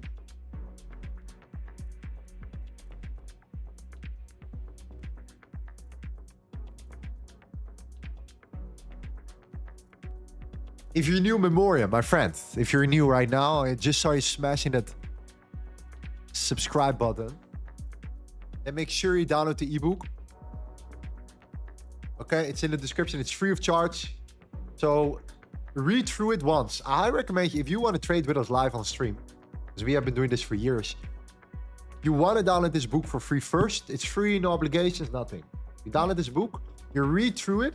The next stream that you're going to visit us tomorrow, 8 a.m., you're going to have a much better understanding right away of how we mark out our key levels, why we mark out our key levels, why we utilize the volume profile, what's so magical about it, how do you take trades from it, where do you put your stop loss, and all these questions are answered right in there. Okay, pretty much leading you through all the different scenarios and stuff, and it probably will take you, especially chapter 1, it may take you like an hour to read through it if you're, you know, serious about it. So I hope that gives you a good start.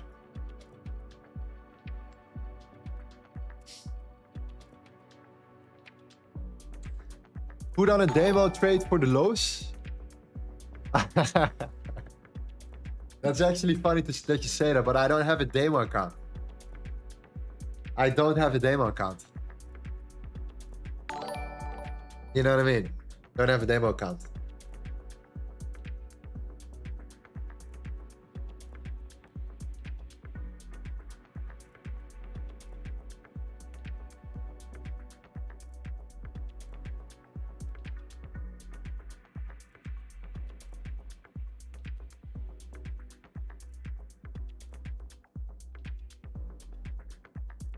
Yeah.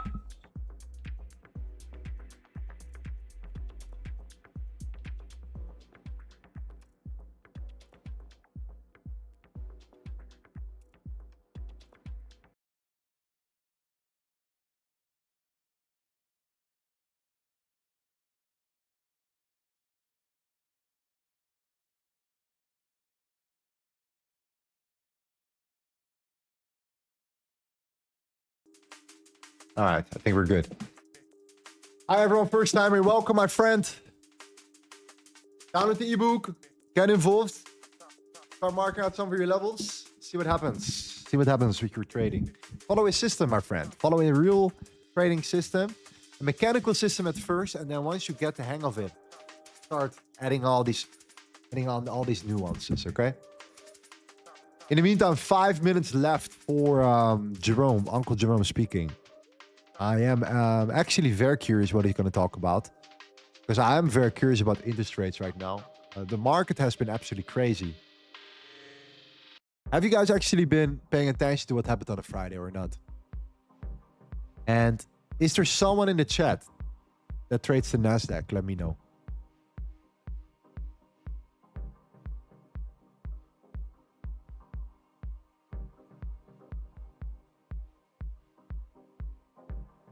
Who trades the Nasdaq?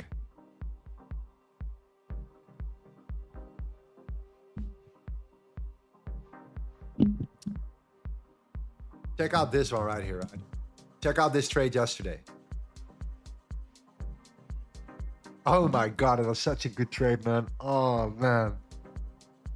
It was the trader trades. It was such a clean trade, bro. Oh my God.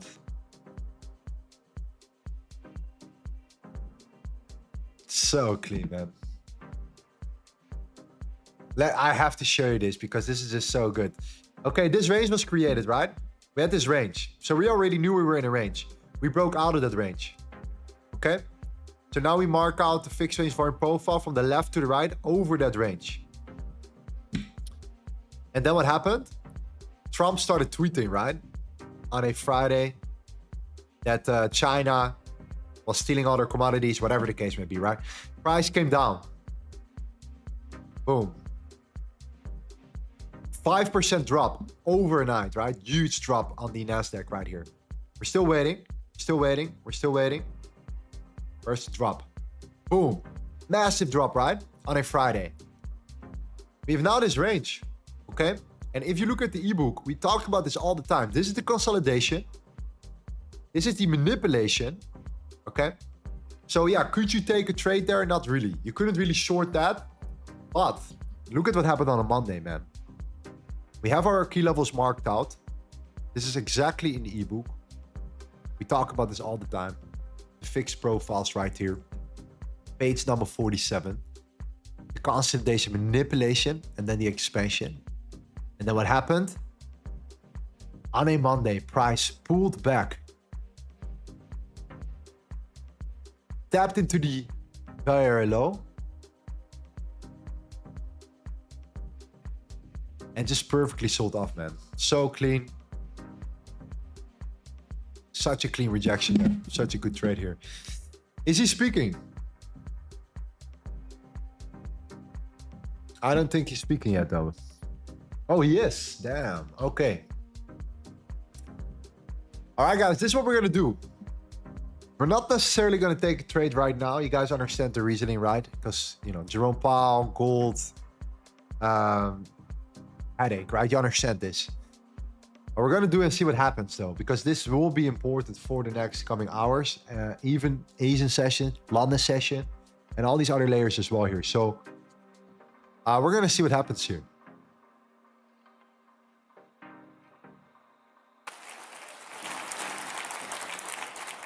This is a place where we can talk about economic issues and not worry that someone's eyes might glaze over.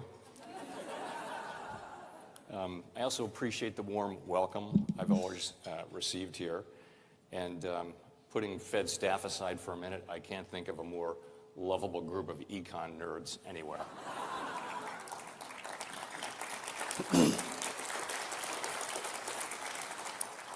So thank you again for this prestigious award.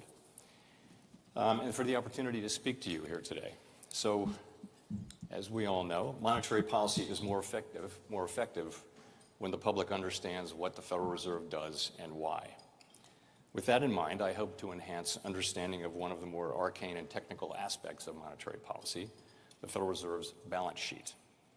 A colleague recently compared this topic to a trip to the dentist, but I found that comparison somewhat unfair to dentists. So today I'll discuss the essential role that our balance sheet played during the pandemic, along with some lessons learned. I'll then review our ample reserves implementation framework and the progress we've made toward normalizing the size of our balance sheet. And I'll conclude with some brief remarks on the economic outlook. So, one of the primary purposes of a central bank is to provide the monetary foundation for the financial system and the broader economy. This foundation is made of central bank liabilities. On the Fed's balance sheet, the liability side of the ledger totaled $6.5 trillion as of October 8, and three categories account for roughly 95% of the total. First, Federal Reserve notes, that is physical currency, totaled $2.4 trillion. Second, reserves, funds held by depository institutions at Federal Reserve banks, totaled $3 trillion. These deposits allow commercial banks to make and receive payments and meet regulatory requirements. Reserves are the safest and most liquid asset in the financial system, and only the Fed can create them. The adequate provision of reserves is essential to the safety and soundness of our banking system, the resilience and efficiency of our payment system, and ultimately the... Wait, you guys cannot hear him? ...of our economy. Third is the Treasury General Account, or TGA, currently at about $800 billion, which is essentially the checking account for the federal government. When the Treasury makes or receives payments, those flows affect dollar for dollar the supply of reserves or other liabilities in the system. The asset side of our ledger consists almost entirely of securities, including $4.2 trillion of U.S. Treasury securities and $2.1 trillion of government-guaranteed agency mortgage-backed securities, or MBS. When we add reserves to the system, we generally do so by purchasing Treasury securities in the open market and crediting the reserve accounts of the banks involved in the transaction with the seller. This process effectively transforms securities held by the public into reserves, but does not change the total amount of government liabilities held by the public. So, the Fed's balance sheet serves as a critical policy tool, especially when the policy rate is constrained by the effective lower bound, or ELB. When COVID-19 struck in March 2020, the economy came to a near standstill and financial markets seized up, threatening to transform the public health crisis into a severe, prolonged economic downturn. In response, we established a number of emergency liquidity facilities. Those programs, supported at the time by Congress and the administration, provided critical support to markets and were remarkably effective in restoring confidence and stability. At their peak in July 2020, loans from these facilities totaled just over $200 billion.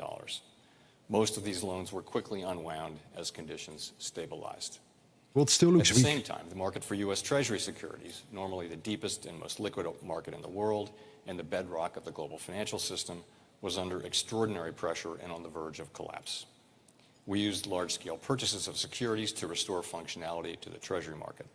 Faced with unprecedented market dysfunction, the Fed purchased Treasury and agency securities at an extraordinary pace in March and April of 2020. These purchases supported the flow of credit to households and businesses and fostered more accommodative financial conditions to support the recovery of the economy when it ultimately came. This source of policy accommodation was particularly important as we had already lowered the federal funds rate close to zero and expected that it would remain there for some time. By June 2020, we slowed our purchase pace to a still substantial $120 billion per month. And in December of 2020, as the economic outlook remained highly uncertain, the FOMC said that we expected to maintain that pace of purchases until substantial further progress has been made toward the committee's maximum employment and price stability goals. That guidance provided assurance that the Fed would not prematurely withdraw support while the economic recovery remained fragile amid unprecedented conditions. And we maintained that pace of asset purchases holding up as well October here. 2021. By then, it had become apparent that elevated inflation was not likely to go away without a strong monetary response. At our meeting in November 2021, we announced a phase-out of our purchases, and at our next meeting in December, we doubled the pace of that taper and said that asset purchases would conclude by mid-March of 2022.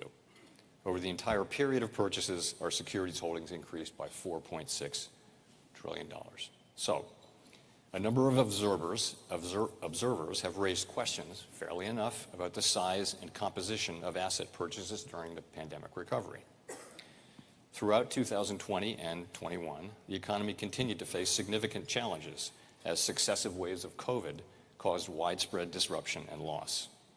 During that tumultuous period, we continued to purchase in order to avoid a sharp, unwelcome tightening of financial conditions at a time when the economy still appeared to be highly vulnerable. Our thinking was, was informed by recent episodes in which signals about reducing the balance sheet had triggered. Yo, who thinks we're going to reach the London lows? I'm going to set up a poll here.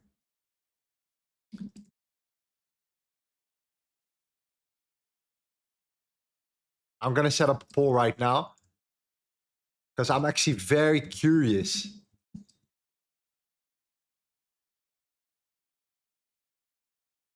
What do you guys think? Just in general, like your analysis. Obviously, we get the point. We're below structure. Dollar holding up well. There is a huge amount of orders sitting right at 4,100 on futures, below the London lows. So this, it's an interesting thing to think about. These orders have been sitting there since the New York Open.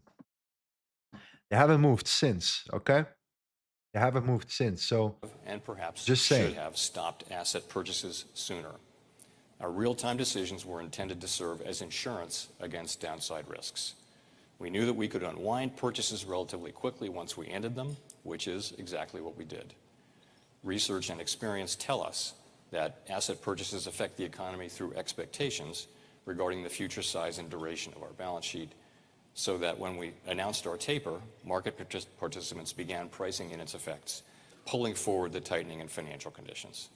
Stopping sooner could have made some difference, but not likely enough to fundamentally alter the trajectory of the economy.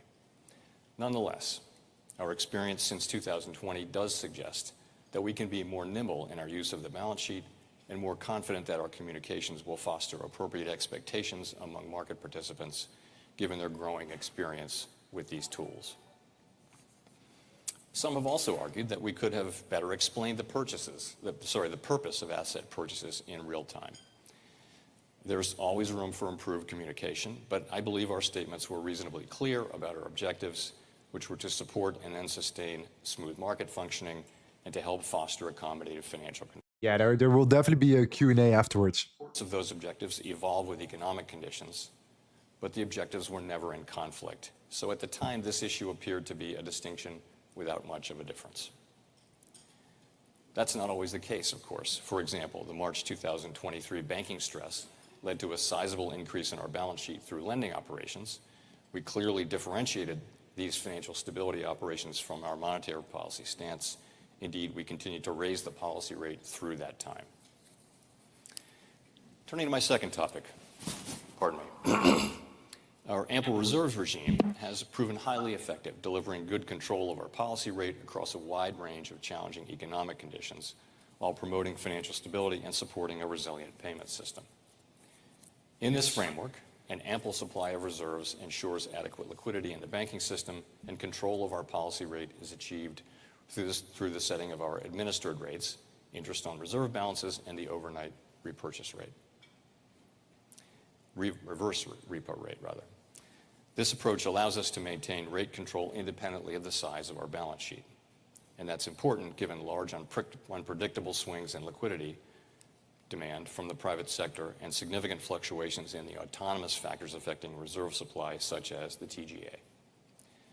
This framework has proved resilient whether the balance sheet is shrinking or growing. Since June 2022, we've reduced the size of our balance sheet by $2.2 trillion, from 35% to just under 22% of GDP, while maintaining effective interest rate control. Our long-stated plan is to stop balance sheet runoff when reserves are somewhat above the level we judge consistent with ample reserves conditions. We may approach that point in coming months, and we are closely monitoring a wide range of indicators to inform this decision. Some signs have begun to emerge that liquidity conditions are gradually tightening, including a general firming of repo rates, along with more noticeable but temporary pressures on selected dates. The committee's plans lay out a deliberately cautious approach to avoid the kind of money market strains experienced in September 2019. Moreover, the tools of our implementation framework, including the standing repo facility and the discount window, will help contain funding pressures and keep the federal funds rate within our target range through this transition to lower reserve levels. Normalizing the size of our balance sheet does not mean going back to the balance sheet we had before the pandemic.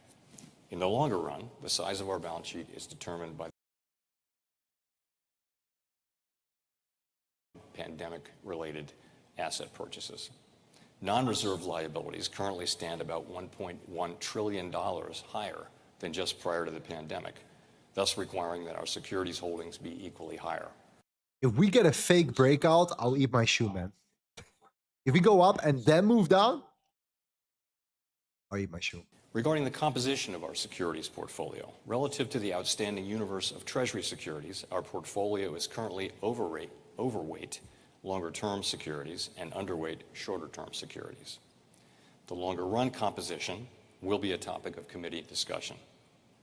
Transition to our desired composition will occur gradually and predictably, giving market participants time to adjust and minimizing the risk of market disruption. Consistent with our longstanding guidance, we aim for a portfolio consisting primarily of Treasury securities over the longer run. Some have questioned whether the interest we pay on reserves is costly to taxpayers. In fact, that is not the case. The Fed earns interest income from Treasury securities that back reserves. Most of the time, our interest earnings from Treasury holdings more than cover the interest paid on reserves, generating significant remittances to the Treasury.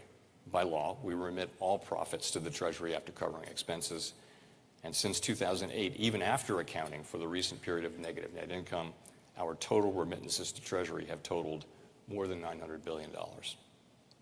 While our net interest income has temporarily been negative due to the rapid rise in policy rates to control inflation, this is highly unusual. Our net income will soon turn positive again, as it typically has been throughout our history.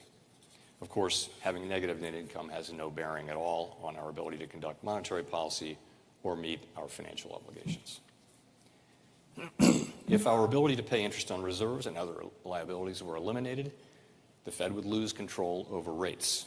The stance of monetary policy would no longer be appropriately calibrated to economic conditions and would push the economy away from our employment and price stability goals.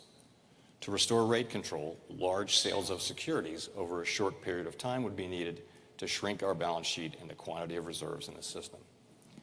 The volume and speed of these sales could strain Treasury market functioning and compromise financial stability. Market participants would need to absorb the sales of Treasury securities and agency MBS, which would put upward pressure on the entire... Oh shit, what happened there? Anyways, what I think is going to happen is we're going to suddenly see a major push at some point. It's not going to consolidate. I don't believe that. I don't think we're going to be stagnating all night and that's it there. I think something is... less resilient and more vulnerable. Something is happening here. Something is going to happen. You will see. And financial stability. So I will close with a brief discussion of the economy and the outlook for monetary policy. Although some important government data have been delayed due to the shutdown, we routinely review a wide variety of public and private sector data that have remained available. We also maintain a nationwide network of contacts through the reserve banks who provide valuable insights which will be summarized in tomorrow's Beige Book. Based on the data we do have, it's fair to say that the outlook for employment and inflation does not appear to have changed much since our September meeting 4 weeks ago. Data available prior to the shutdown, however, show that growth in economic activity may be on a somewhat firmer trajectory than expected. While the unemployment rate remained low through August, payroll gains have slowed sharply, likely in part due to a decline in labor force growth due to lower immigration and lower labor force participation. In this less dynamic and somewhat softer labor market, the downside risks to employment appear to have risen. While official employment data for September are delayed, available evidence suggests that both layoffs and hiring remain low and that both households' perceptions of job availability and firms' perceptions of hiring difficulty continue their downward trajectories. Meanwhile, 12-month core PCE inflation was 2.9% in August, up slightly from earlier this year, as rising core goods inflation has outpaced continued disinflation in housing services. Available data and surveys continue to show that goods price increases primarily reflect tariffs rather than broader inflationary pressures. Consistent with these effects, near-term inflation expectations have generally increased this year, while most longer-term expectation measures remain aligned with our 2% goal. Rising downside risks to employment have shifted our assessment of the balance of risks. As a result, we judged it appropriate to take another step toward a more neutral policy stance at our September meeting. There is no risk-free path for policy as we navigate the tension between our employment and inflation. Quinten says, fuck this gold. Fuck this gold. We'll be fine, my friend. We'll be fine. Goals. This challenge was evident in the dispersion of committee participants' projections at the September meeting. And I'll stress again that these projections should be understood as representing a range of potential outcomes whose probabilities evolve as new information informs our meeting-by-meeting approach to policymaking. We'll set policy based on the evolution of the economic outlook and the balance of risks rather than following a predetermined path. And with that, thank you again for this wonderful award and for inviting me here today. I look forward to our discussion. Thank you.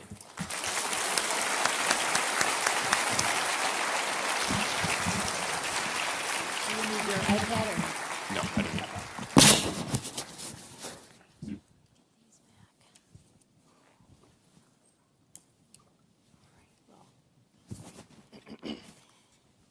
Thank you, Chair Powell, for the Excellent remarks in the Adam Smith address, and we will have. Yeah, let's be honest here, guys. Like, sell now, buy now, bro. We're in a range. We're in a range here.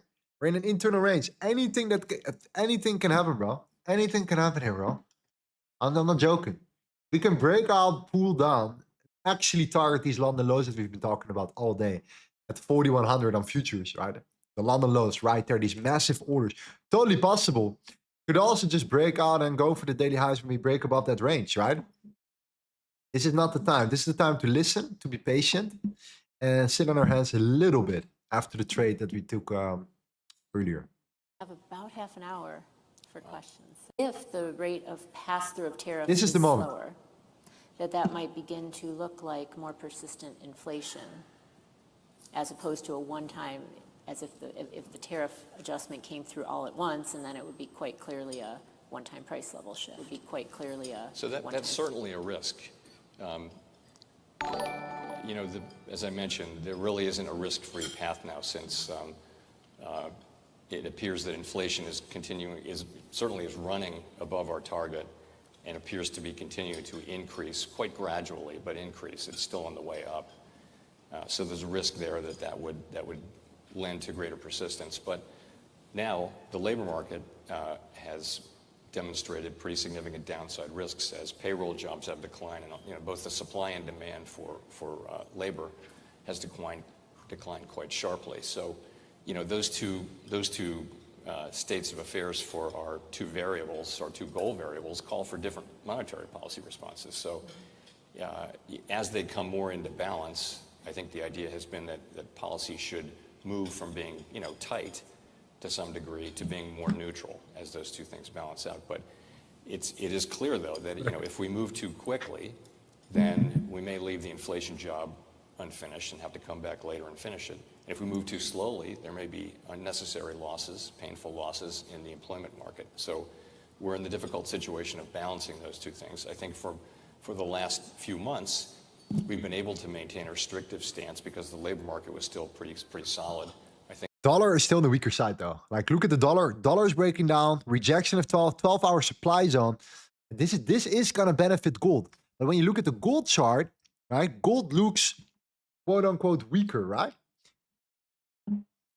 Conflict of interest right there. the data we got right after the July meeting showed that We had Anna Paulson here yesterday, and she spoke about the break-even unemployment or break-even employment growth rate, and that's a question from the audience as well. So I believe she said that it's certainly lower than it was, and the standard error around those estimates probably includes some numbers that might even be negative. Where do you see the monthly break-even employment growth rate at this point? I'm not going to try to give you a pinpoint number, but as you pointed out, the standard error around these things is 50,000 plus or minus, something like that. And that would certainly, I think the range of plausible numbers for the break-even rate probably breakout does go below zero, accounting for those standard errors. It's clearly come down a great deal, and that's what's so challenging about this is that both supply and demand in the labor market have come down so sharply, so quickly, and the fact that the unemployment rate has barely moved is kind of remarkable in and of itself, and suggests that they're moving at roughly the same. Oh yeah, baby, come on, although, come on. Of course, the unemployment rate has ticked up, which suggests that demand is moving a little faster than supply. Come on, I wouldn't want baby. to point to a specific number other than to say that it's come way down. And there are many estimates out there. By the way, there are many ways to calculate it, so you're going to get different estimates. We're certainly in a volatile and changing environment. So one question I have is whether you see any changes in the transmission mechanism of monetary policy actions. So when we speak of long and variable lags, as we do, are those changing? And in particular, do you think there might be any difference in the impacts of policy on inflation versus employment? Is one changing more than the other? That's like 2 or 3 questions, so I'm I might have to sorry. come back to you. That's right. So on, No on breakouts. transmission, there, in theory at least, I see 2 things. One is, what we say and the actions that we take on monetary policy and how quickly that gets into financial markets. So if you go back to when I was in college, That part would have taken, weeks, months probably. And now that part happens essentially instantaneously. But the rest of it, once it's in the financial markets, how quickly does it affect economic activity, unemployment, employment, inflation, et cetera? I think that's more dependent on the conditions in the economy. For example, if you take the group of people who had extremely low rate mortgages, right? And even so, if you can cut rates, but they're a long way down, and they're sort of in a place where it's going to be expensive to move and to take out a much higher rate mortgage, even assuming significant numbers of cuts. So that has probably blunted the transmission of lower rates into that part of the economy. We haven't even broken the highs yet. It's not a breakout. Almost though. About how it's being affected. I think the last part of your question, the lore has been that inflation and employment come later. The first decisions are purchasing decisions, hiring decisions, and things. Well, purchasing decisions, can be affected probably more quickly. But then those would eventually affect employment and inflation. So longer lags are when the research generally shows longer and longer lags for employment and inflation. Right, and I guess the variable part of that comment does give us a bit of cover. A lot of uncertainty. So you spoke about the adjustments or the challenges that you're facing with some government data not currently being published. Beyond the headline unemployment rate, which we're not going to see right away, what other labor market indicators are you monitoring most closely to gauge that side of the mandate? It's actually interesting. So I think everyone's looking at the same non-government data. So there's a set of non-government data around, or non-federal government data around labor markets. For example, state level unemployment, claim reports. You can add those up and get a pretty decent estimate, and that's a really good one. There's also ADP has its data and employment. So in the employment space, there's some plausible data. I will say generally, the private data, the alternative data that we look at, is better used as a supplement for the underlying governmental data, which is the gold standard, and it won't be as effective as the main course as it would have been as a supplement. So we don't expect that we'd be able to replace the data we're not getting. So I think in job, in employment space, there's some pretty good substitutes. Less so in inflation space, and in. For now, I would say this, right? The dollar is absolutely tanking right now, right? The dollar is slowing down. The dollar is looking weaker. If the dollar flips bearish and it starts flipping and pushing down, yeah, gold is more favorable long ride. Gold will start trying to break out. And this is what's happening right now. The dollar candle flipped bearish and gold is trying to push because of that. Economic activity space. And also, they're just, they're different private data providers use different universes and different levels of rigor in their data analysis. So, we're looking at lots of things, and we're going to make our decisions according to the FOMC schedule. But I think it will be a lot better once we start getting, for example, the September employment report is going to be a very important report, and we're not on track to have that. There would still be time for us to get that. We will get, of course, the September inflation, CPI and PPI reports. So that's a positive. But we don't comment on fiscal matters, but from our standpoint, we'll start to miss that data, and particularly the October data. If this goes on for a while, they won't be collecting it, and it could become more challenging. Yeah. You used the term gold standard, and you didn't mean it in this context, but I'm going to pivot here because there's a question from the audience that's getting a lot of upvotes. So one of your predecessors, Alan Greenspan, used to view the price of gold as an indicator of inflation risk. So in that context, gold, baby, how do you let's view go. the rally that we've seen in gold? And if you want to throw in Bitcoin, you can comment on that too. I'm not going to comment on any particular asset price, including that one. And I think we think of Come on. inflation Uncle is Jerome. driven by, fundamental supply and demand factors. And it's not something we look at, actively. Okay, fair. The September projections, we saw revised GDP growth projections revised upward for both 2025 and 2026. Now, sometimes it's just an issue-to-issue thing, but how do you reconcile that projection of stronger growth with what we're seeing in terms of a likely weakening labor market? So even subsequent to the September SEP, we've seen economic activity data which are surprising to the upside. And as I mentioned in my remarks, so you do have a bit of a tension there between the labor market data that we see, very low levels of job creation, and yet people are spending. So economic activity is strong, and it's we're going to have to see how that plays out.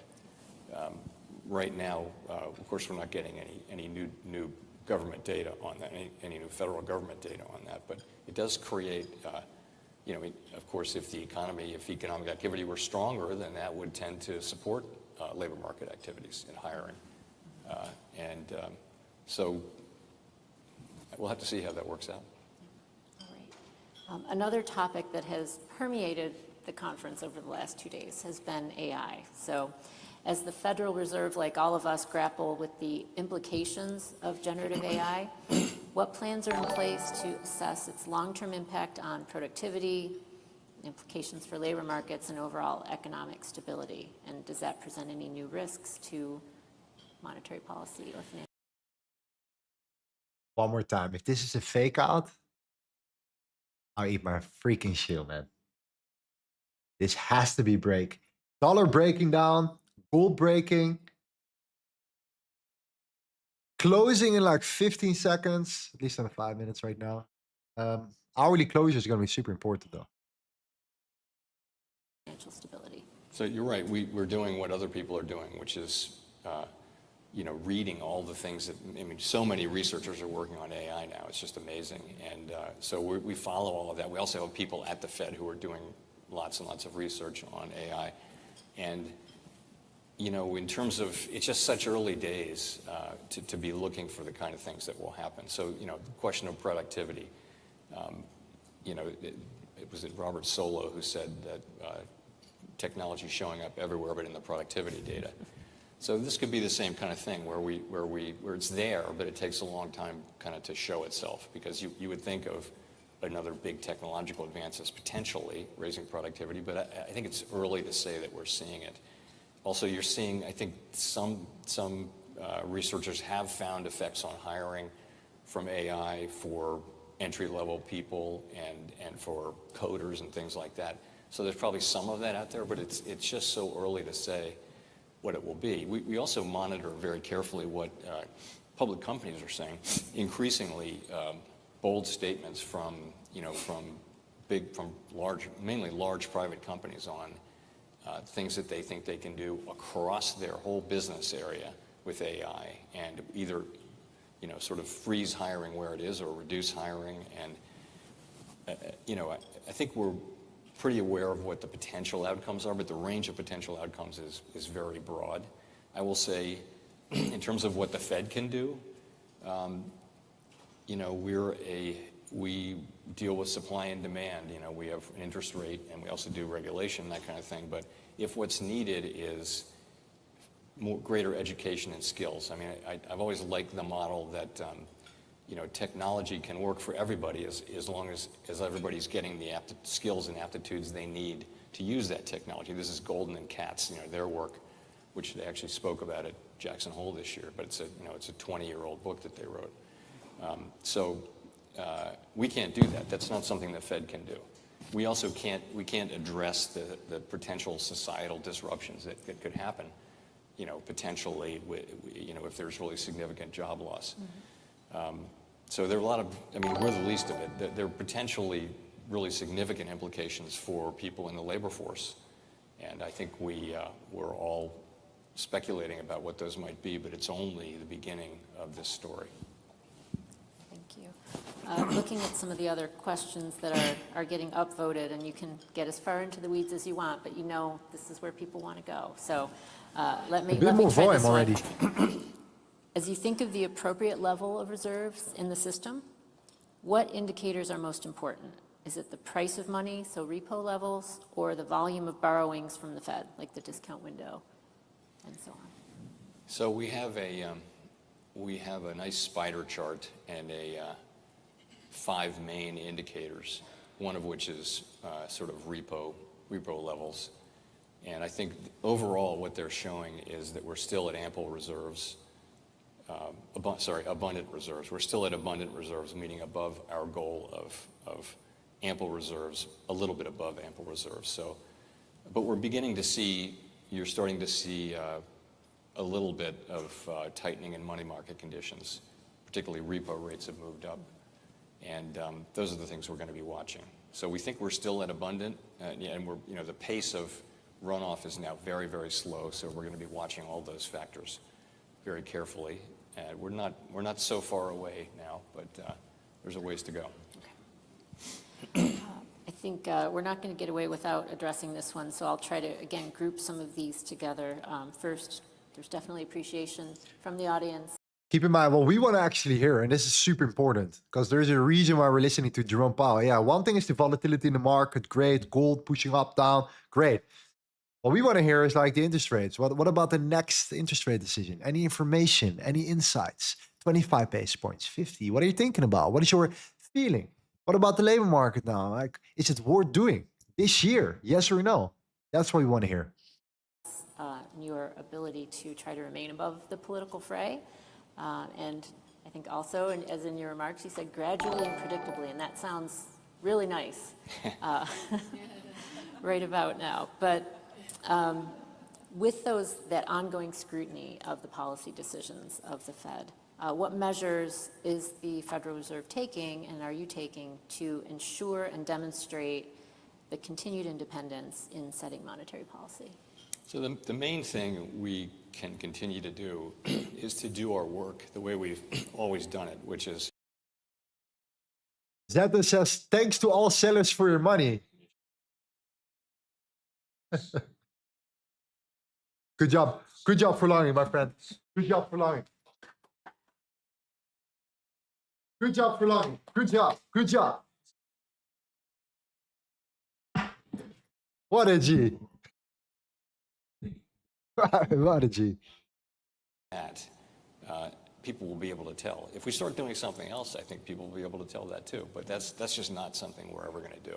We're always going to keep doing our work. We don't engage in back and forth with people. It's just not that gets to be political sort of right away. So we just do our work and do it as best we can. I mean, overall, I would say the Fed. No, serious. Who's in a gold long right now? Who's in a gold long right now? What are you guys seeing here? Historical crises, back to back, essentially, and the U.S. economy. It's been quite a ride for the U.S. economy and for American citizens, but we've come through it as well or better than any other country in the world. And we had to innovate and did innovate. There was really no choice. We can look back now and as I did today, and second guess ourselves, which is only appropriate. We've been doing it for 10 years. Since I got to the Fed 12 years ago, we were already doing a lot of that. So that's an ongoing process. But I think if you take a step back, the Fed isn't a government agency that does a good job for the public that it serves. And that is our only goal. And I think we do it pretty well. Don't look for perfection. These are close calls that have to be made in real time. But I guess that's what I would say. It's fantastic. And in that context then, internally to the FOMC, how important is it that you have consensus on it? I mean, we're economists. We understand the value of spirited debate, and but is that important in terms of communicating This looks good. This looks very good. I mean, consensus is great, but I mean, the most important thing of all is to get it right. Mm-hmm. And that you come to places, not very commonly, but sometimes you come to places where people are going to have different views, and this is one of them. You have a situation here where literally inflation's above target and gently rising. the labor market is subject to pretty clear downside risks. What do you do? How do you think about that? That's not a problem that you face very often in central banking or in the economy. And people are going to have different weights and different risk aversion and different risk appetites on those things. It would be kind of surprising if you had no debate over those things. So we have a healthy debate going on. I think it's very healthy. I think the meetings that we've been having are as good as any we've had, in terms of people sincerely, giving their absolute best argument for their positions, but they're different positions. That's, when I was an investor, I always felt like the most dangerous thing is if everybody agreed on something, because you need someone to come in and try to explain why this is a terrible idea. Hopefully somebody really smart. And that would give you the ability to really test your thinking. So I think that's a healthy discussion that we're having right now. And I'm not at all surprised that we Not the have fake out. people across the board. I do think. Not a fake out. Not a fake out. Not a fake out. Not a fake out. Find an answer that will attract as much support as possible. Absolutely. I know you probably won't want to comment in great detail on global conditions, but there are a few questions around that and what that implies for U.S. monetary policy, and also just looking at the interest rate differentials between the U.S. and other advanced economies, and how long that could persist, and is there a risk there? Sorry. The interest rate differentials between the U.S. and other advanced economies. Yeah, we set interest rates according to, the place where our economy is domestically, taking into account the international aspects of our economy. So again, it's not surprising. You could name many, many factors, but, for example, tariffs are clearly more disinflationary for countries that are subjected to them, and they're more, I won't say heavily inflationary, but there's some inflationary pass-through to consumers from countries that are putting tariffs on. So there's a very different monetary policy response potentially just in that. So, I think we need to set, as every other central bank does, they're setting rates in their, whatever their, remit is geographically, and they're going to be different answers. It's not unusual. So we have a large number of young economists in the audience It's crazy. today. Could you talk a little bit about, as we look back, and it's a momentous award, it's a nice time to reflect. If you looked back on your early career and your early goals, how do you think that young Jerome Powell would view where Jerome Powell is sitting today as the chair of the Federal Reserve? He would go all in on Bitcoin. He would go all in on Bitcoin. That's it. All in on gold, Bitcoin, whatever he could do. Surprised. No, I would say, so what I would tell young economists is, you've chosen a great profession. It's a fake out. Do you understand why trading this is absolutely retarded? Do you understand, sorry, but do you understand why? Looks like a fake out to me. A tremendous profession. You're getting the tools to analyze public policy and what works and what doesn't work and what should be expected to work and wouldn't and why. And also, what's the state of the economy? And guess what? It's not just hard, it's basically impossible. But it's a very, very difficult thing, but it yields itself up. Lorenzo, will you cook the shoe first?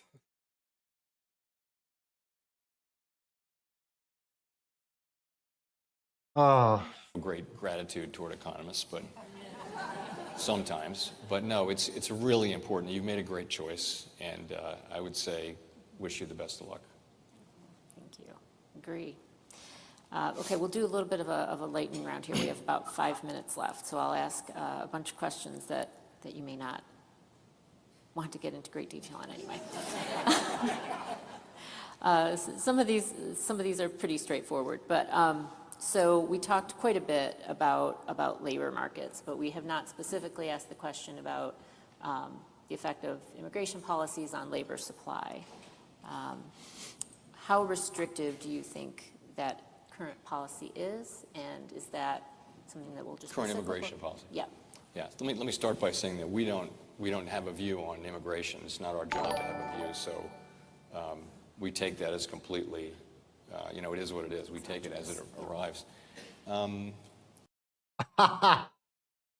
You see that? Do you see that?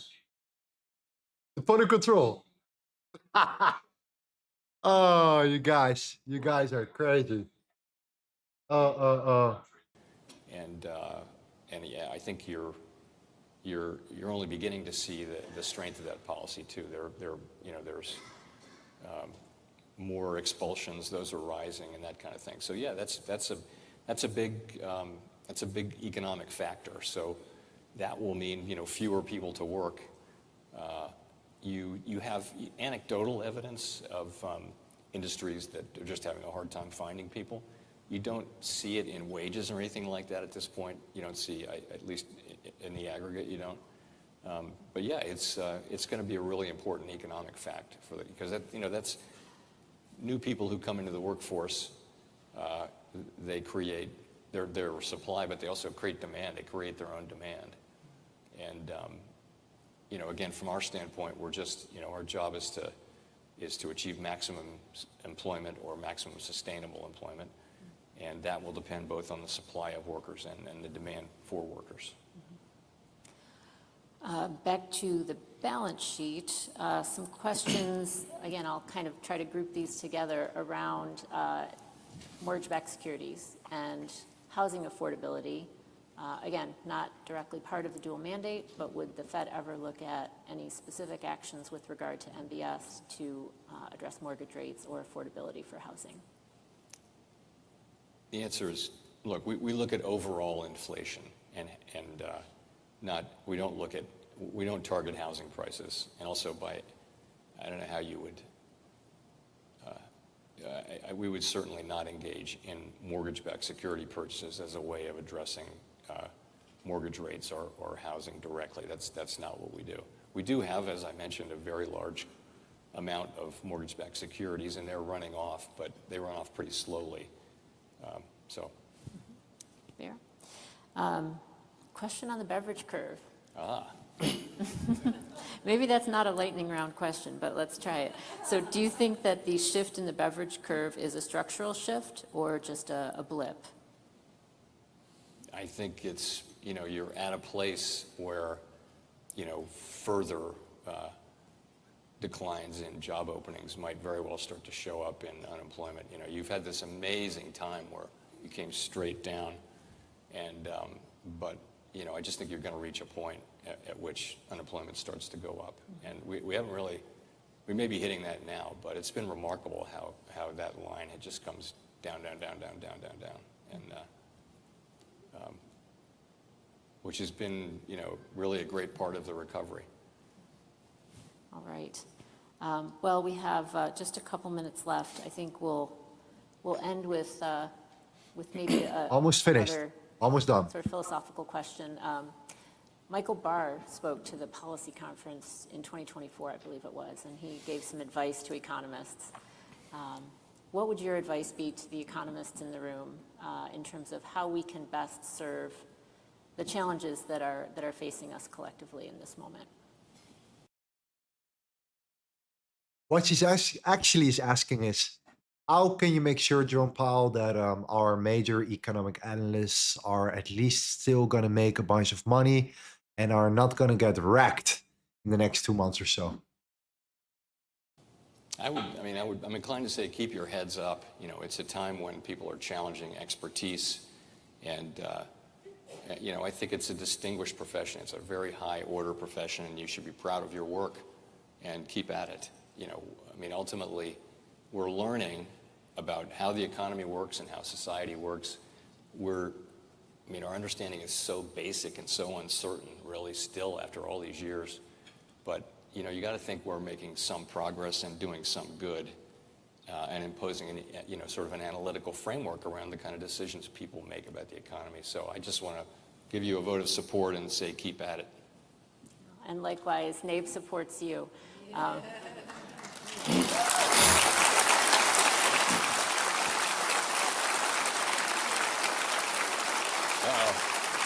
Are we done? We're done. Thank you so much. Thank you. Thank you. Thank you very much.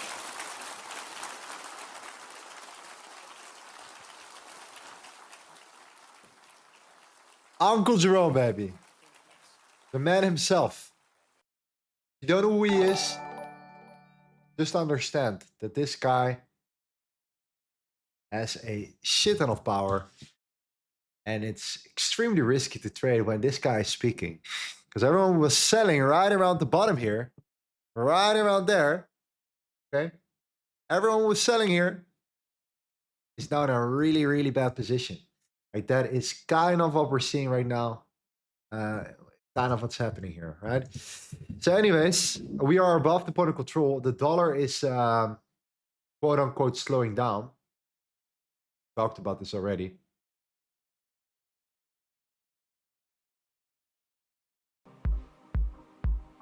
So what's next? Is gold going to go for the daily highs? That's the real question right now. The London lows, is that something that we kind of need to forget about?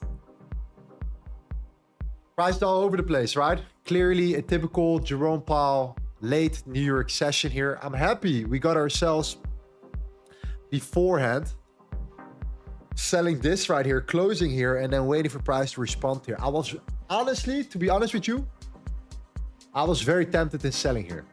Okay, you might call me crazy, but I was actually very tempted to sell when price was coming down because I was just obsessed. And that's actually something that is actually not good. Obsessed with the London lows, right? The London lows and these orders that were sitting right around there. Now, clearly, we're respecting that range. We're now breaking out and we're actually turning, or are turning, the point of control into an area of support here right now, right? So that's clearly what we're seeing right now. What did we learn from Powell's speech? To be really honest with you, nothing that we haven't really heard so far yet, right? We can all agree on that. Nothing really that we've heard where we could say, oh, wow, that's like super interesting. Like something that I didn't know about interest rate decision wise. Like this is practically everything that we know here. I don't even know why this freaking speech exists, to be honest with you guys. Like, did you learn anything from it? I paid attention, I listened to it. Nothing in particular that I couldn't get in a maybe 3-page letter. Read through it real quick. Be more than enough for me to understand what's going on here. Yeah, Jerome Powell in the chat. I'm happy that shit show's over. I'm much rather chill with you guys. Yeah, I completely understand that. Yeah, completely understand that. So anyways, this would have been usually, if there was like a not news day, right? A break above that range would give us the confirmation of entering on the retest and then targeting the daily highs here. It's just right now that it's extremely late. It's already like what, 1 a.m. on gold. That's usually the time when not much will actually happen here. But it was very important for us to understand how this news or this event actually, how gold would end up. And if it would break above or if it would break down. If it would break down, it would have been much more, it would have been a different scenario for gold. It would be looking for much more potential, downside from there.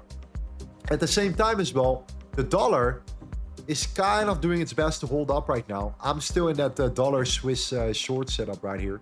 I also want the dollar to come down. I want to reach that TP at 79,930 on our challenge account, right? Where we take this to 100K. So hopefully the dollar is indeed slowing down here. We're now holding in that range. I'm pretty lucky though that the Swiss franc is just so freaking strong. Right? That's the reason I chose the dollar Swiss and not another currency, for example. But anyways, that is that on gold indeed here. Lorenzo, there are 1,000 people watching live. Make it a giveaway. We do this at the end of the week. Usually at the end of the week here, might change. What you can do here next time though, this is important. What you can do next time is to come on the streams on a Thursday I mean, I can't tell you too much about giveaways because then people are just going to come for the giveaways, of course, because it happened. People came to the stream for the first time. Within 5 minutes, they won a giveaway. They won a 25K challenge worth $200. You know what I mean? So anyways, since we hit the 1K live viewers today, all right? Again, after our comeback, since we stopped streaming, then we might do a giveaway tomorrow. What about that? Okay? Then... yeah, you know what? We might do a giveaway tomorrow, okay? Because, you know, it was an awesome stream anyways. I really liked you guys. Yeah, anyways, that's what we're going to do. We haven't been streaming for a long period of time. We came back a month ago, I guess, beginning of September. We are back, guys. We are back. I'm fully looking forward to you know, execute, to be here with you guys. I teach you the concepts. If you are new to this channel, of course, make sure you download the Trading War Map. If you don't know what I'm talking about here, this is the Trading War Map, okay? It's free of charge. We've created it in the time when I stopped streaming. We wrote this. We wrote this whole book with all the information. Everything is in there. Our whole strategy is in there. So what it allows you to do is, whenever you stream and trade with me, right? You understand the full context behind the reasoning why I take a trade. So you're not going to cry like a little baby when we lose a trade, because losing is part of the game. But you're not going to cry like a little baby because you understand the strategy. You understand that it's proven data that works. We have been doing this already for a long time. Our group is absolutely killing it. Right? Because of that reason, we're all here in our Discord on a consistent basis, as well as in our Telegram, taking setups as well here. So join the stream tomorrow at 8 a.m. Download the ebook. Let's get to work tomorrow. No speech tomorrow. All right? No, hopefully no crazy news or whatever the case may be. The government is still shut down. So there was supposed to be, I believe, this week, specifically Thursday, the PPI. Well, we don't even know if this is actually going to follow through. We have no clue this actually be, or if this actually will be the case here. Okay. One thing is for certain. I don't eat my shoe today. We have not seen a fake out, even though I thought it was going to be a fake out at some point. Pretty interesting here. But anyways, that's what I'm going to do. Okay.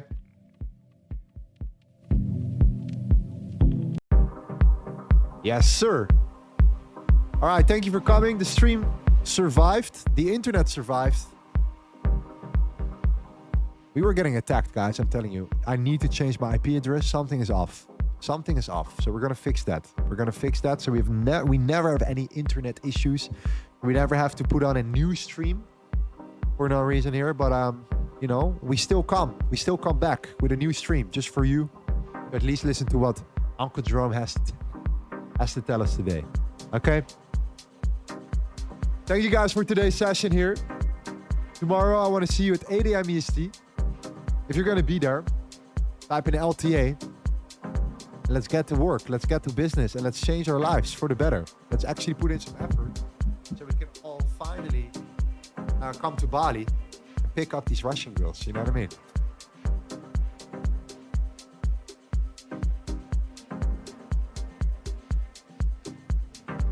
I think the point is clear.